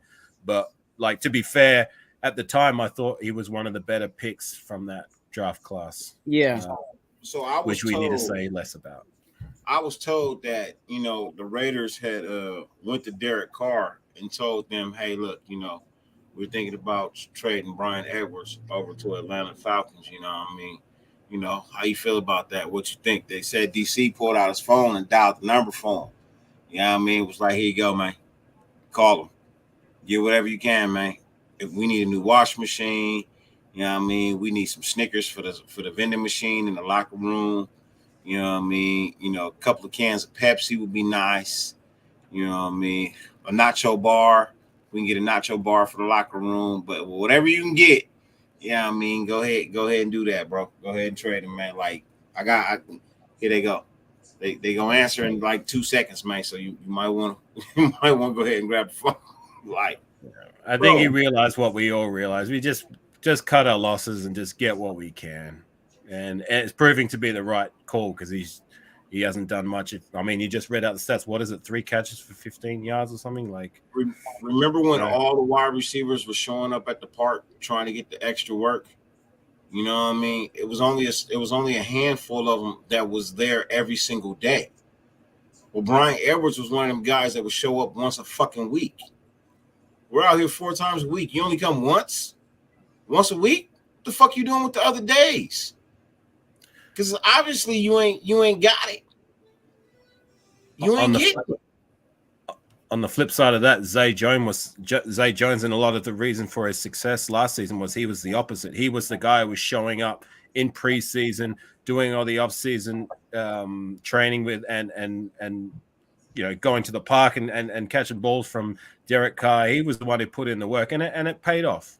I mean, he had a pretty decent season with us, with all things considered, and he ended up getting his money. So, Zay Jones was the complete opposite. And that was the argument that we used to have. You know what I'm saying? I'm just thinking about old lives that we used to have, like the argument of, oh, DC's not trusting his wide receivers, and you know what I'm saying? It seems like he's always trying to throw it to so-and-so and not to, why is he not throwing it to this guy? Well, this guy's been in the shop with me. You know what I'm saying? He's been putting in the work. So you don't think I'm going to, take a little extra look at him when I'm going through my progression? You know what I'm saying? When, I'm going to look at the guys that was actually putting that work in, because I know that eventually that's going to pay off. You know what I'm saying? And we all know if a player's name is not called, you know what I'm saying? Especially on offense, if that player's name is not called, that might be his career. The other little thing I appreciated about Zay Jones was I remember, especially in preseason, he was like the number one hype man. You know what I mean? He was the guy on the bench trying to get the team to get hype and being the leader of the cheer squad. You know what I mean? Like that was something I really appreciated about Zay Jones. Well, just a little thing, but yeah. Hey, that's a cold thing. You know what I mean? When a GM trades you for fucking a stocked vending machine for a year, he really don't like you. You know what I mean? He really don't like you. And he was like, he taught old boy a lesson, bro. He even told him, he said, "Yeah, I traded you for a fully stocked vending machine for a year." That's what I think about you. Kojo, we're talking about Edwards and Zay Jones. And we're not shitting on Zay Jones. Kojo in the building. What up, Kojo? Yeah. What's good with you, man? Hey, if you want, man, you can pull up if you want to, man. If you want to, I'm here for another 15, 20 minutes. 15, 20 minutes. I'm gonna go in here and get me something to eat. I'm hungry. I gotta go to work in the morning. I was supposed to go play golf, but I gotta be at the office at 10. So no golf. I made some buffalo chicken today, and then I had some I had some teriyaki chicken on marinade, and my lips are already like tuned for you know what I'm saying, for the teriyaki chicken, man. I'm over here like, man, I should have cooked that too. Oh shit, my sponsors are in the building, man. My sponsors are in the building. What's good with y'all? Salute to y'all, man. The sponsors up in the building, man. There's some holes in That looks like a legitimate link. I think I might just go and click on it. Hey, my sponsors in the building, man. What up with you, man? Salute. There's some holes in this house. There's some holes in this house. There's some holes. Now that you done got your recognition, get the fuck up out of here. Night. Bye-bye. You gotta go to timeout. You gotta go to timeout. I know your room got gambling. What would it be without some dice? Lucky Sevens, my man. Let it ride. Grade 2 clutch. Great. Got me a man who's 6 foot tall. Man. Nah, I gotta go eat. Eyes hungry, boss. Eyes need to eat. Usually bread. Because eyes have been hungry for hours. Eyes have been hungry for hours. And my bellies needs some tummy time. Question. Are we actually going to draft a middle linebacker? I hope so. And I hope we do it second, third round at least. We haven't addressed that position properly through the draft process for the longest time now. The last name I can think of, and I'm not considering Khalil Mack a linebacker because he turned out more of a defensive end. He played one season for us as a linebacker role, but that was it. The last time we tried to address that in the first few rounds of the draft was none other than Rolando McClain. Outside of that, it's been guys in the 4th, 5th, 6th round, and I think it's time we start taking a linebacker early and someone that's a true linebacker, not one of these project linebackers that we're going to try and take a safety and turn him into this and that. Let's get a linebacker who plays linebacker and can solidify that position, right? That's my answer. And I can't even add nothing or respond to it because that's the fucking perfect answer. It's the same shit I would have said, man. I'm tired of projects. Tired of them. Yeah, I'm tired of, fitting stuff. I don't want a safety linebacker. I don't want to take no secondary player and try and turn him into a linebacker or a linebacker and turn him into a defensive tackle. I don't want to do that shit. I really don't. How many times have we tried that in the past decade and it just doesn't work out, and not just not work out in emphatic fashion. You know what I mean? I'm tired of it. Yeah, I'm done with that. I don't want to do it anymore. It's getting on my nerves. You know what I mean? If I'm being honest. Do that shit. Do it in the 6th, 7th round or something. A draft pick that doesn't matter. Or a UDFA, like what we did with Masterson. You know what I mean? Not an early draft pick. No thanks.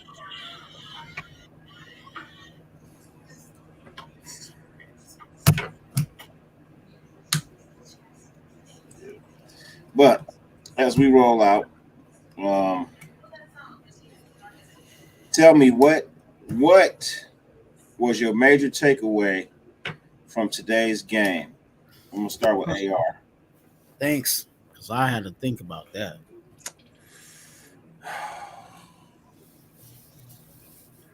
This team has the ability to put it together. If we come out fighting, if we come out believing in ourselves and execute, as whether it's the coaching, whether it's the players, just on all cylinders, there's no reason why we can't beat any team, like on paper, like if we came out healthy, you know what I mean? I'm not saying we're going to do this and that. It's just one win, but look, let's try and make one win into 2 wins and then 2 wins into 3 wins. See what happens. That's my biggest take. Just try and get some momentum going.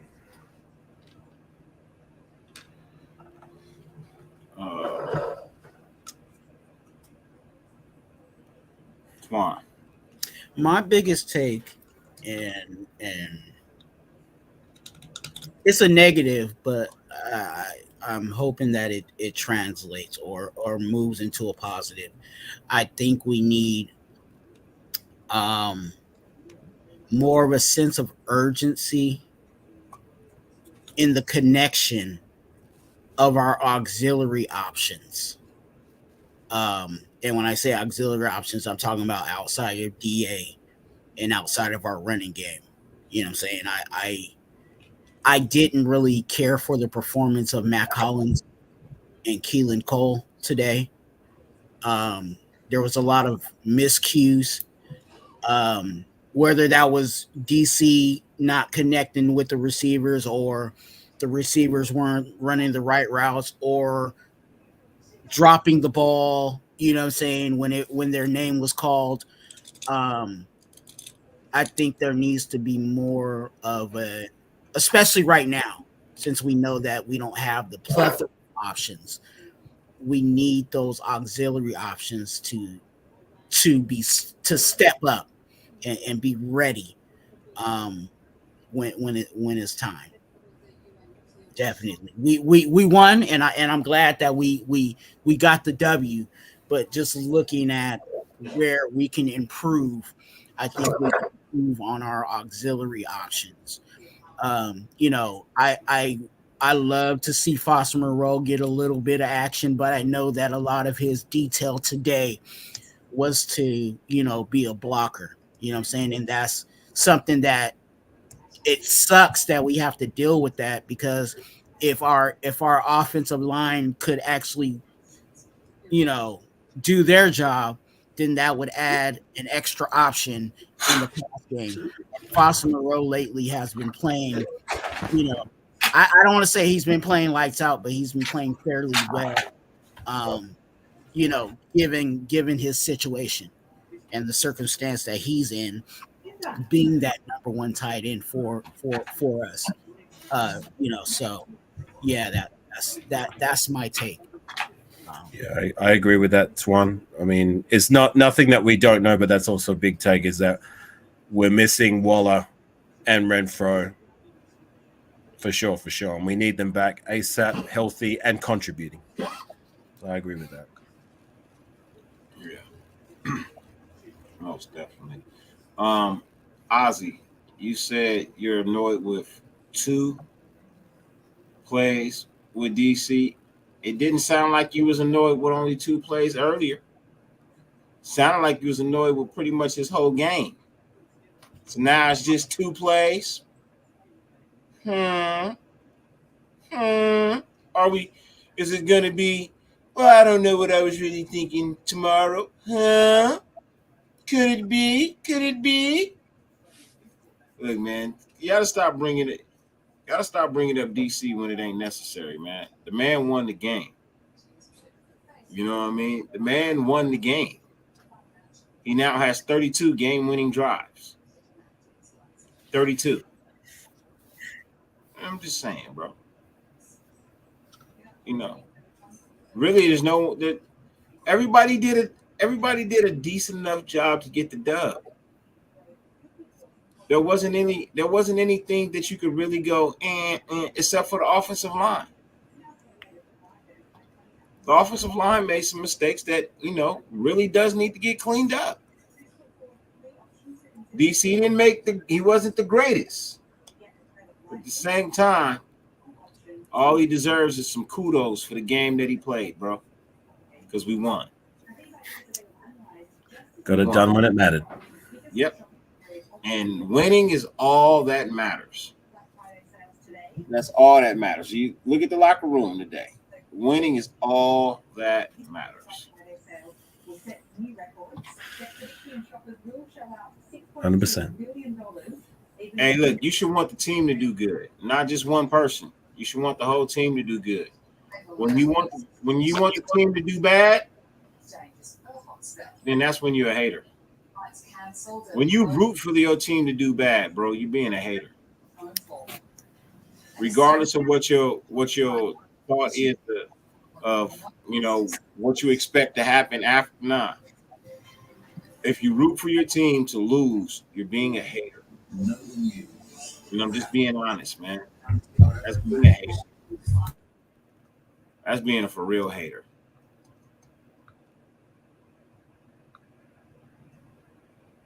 You should never want your team to lose for no reason at all. Ever. Never. You want your team to lose. So no context is ever going to want me to be happy that we lost and not happy when we win. No context. I can't agree with those takes, man. That's a hard pill to swallow, bro. If I'm being honest, bro, I don't like fans like that, man. I don't like fans like that because I feel like you're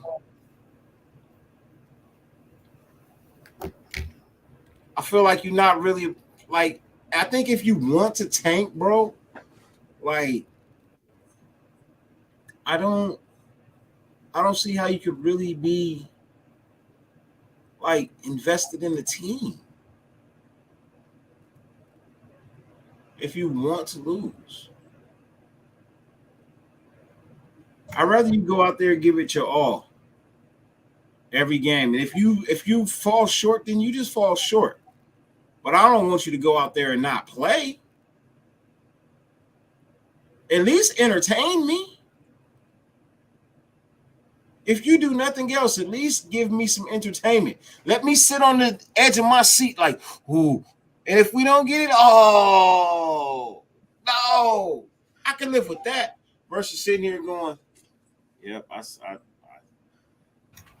this is god awful. This is damn.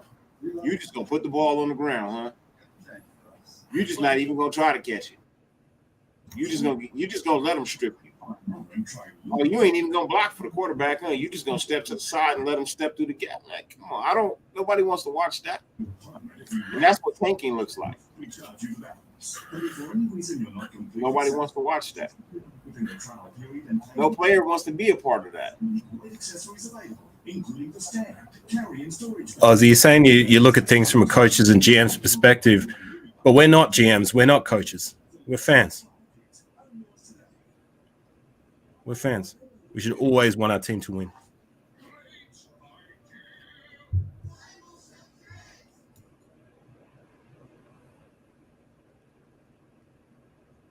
Yeah.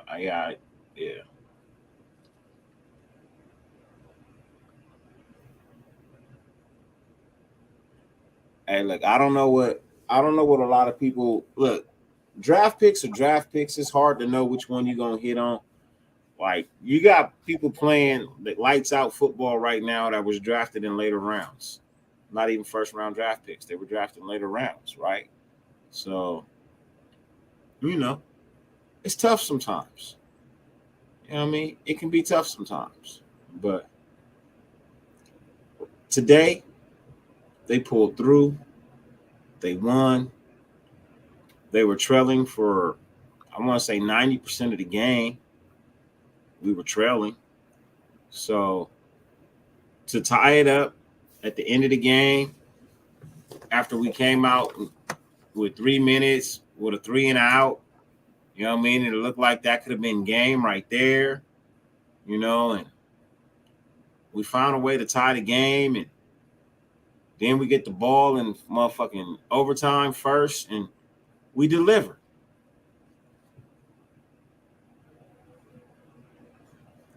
We delivered. And that's where the joy should be. That should be the only thing on people's minds, man, is the fact that we delivered a dub today and we swept the Denver Donkeys.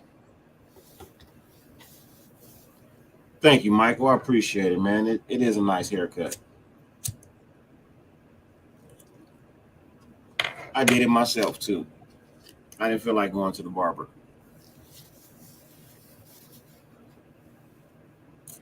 Didn't feel like going to the barber. So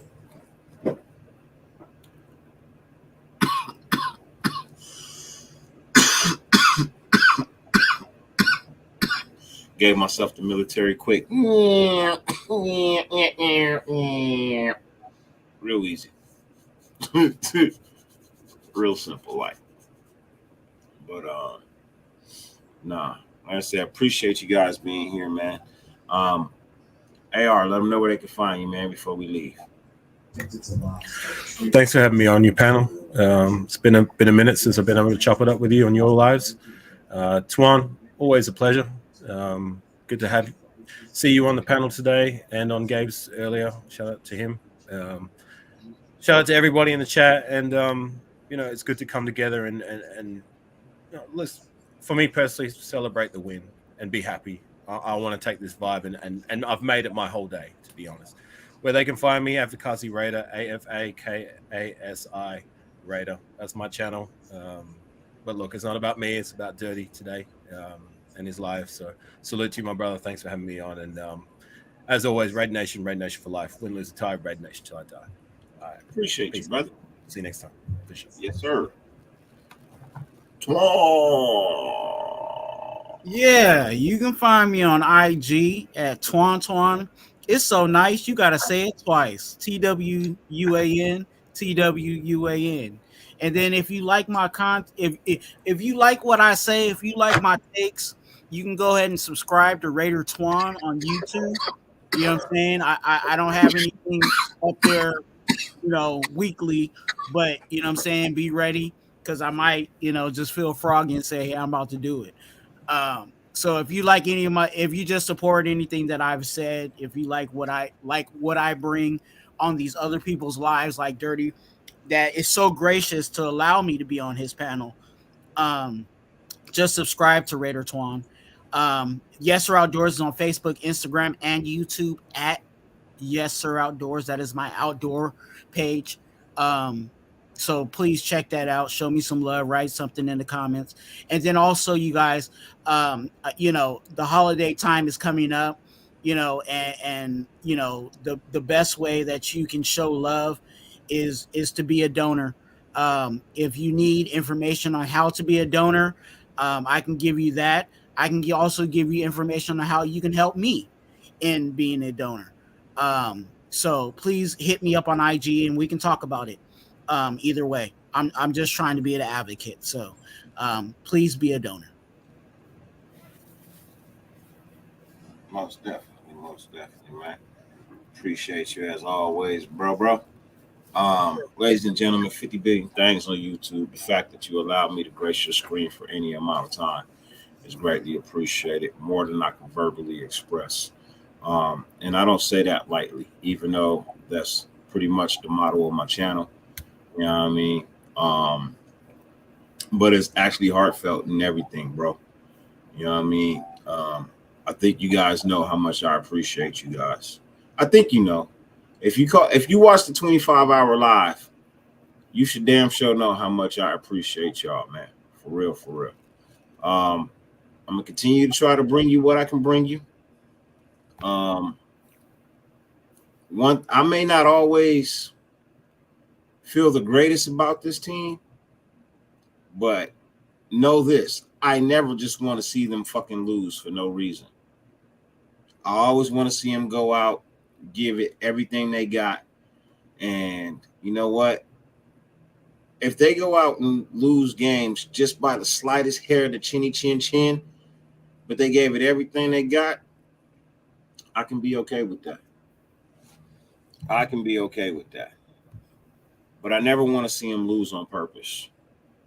That would never be okay with me. That would never be okay with me. And it should never be okay to any real diehard Raider fan. It should never be okay with a diehard Raider fan. You know what I mean? So, hats off to our Las Vegas Raiders, all of our players. The whole team gets a game ball today because the whole team did their jobs when their jobs needed to be done. And the dub is the proof of that. A win is all the proof you need to know that when you needed to make something happen, you made it happen. And that's all I asked. I never asked this team to be perfect. I don't need them to be the greatest team to ever play the game. I just need them to make shit happen and make it happen. When it needs to happen, make it happen. Give me everything you got from the first whistle to the last.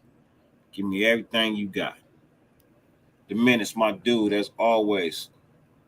Appreciate the donation to the channel. Much love and respect to you. It's 12:30 at night, so I can't give you a loud Raiders right now. But just know that I owe you one. I definitely owe you one, man. As always, no matter how much it rains, you can never stop the sun from shining. Raider Nation, YouTube, go get your motherfucking sunshine, man. We out.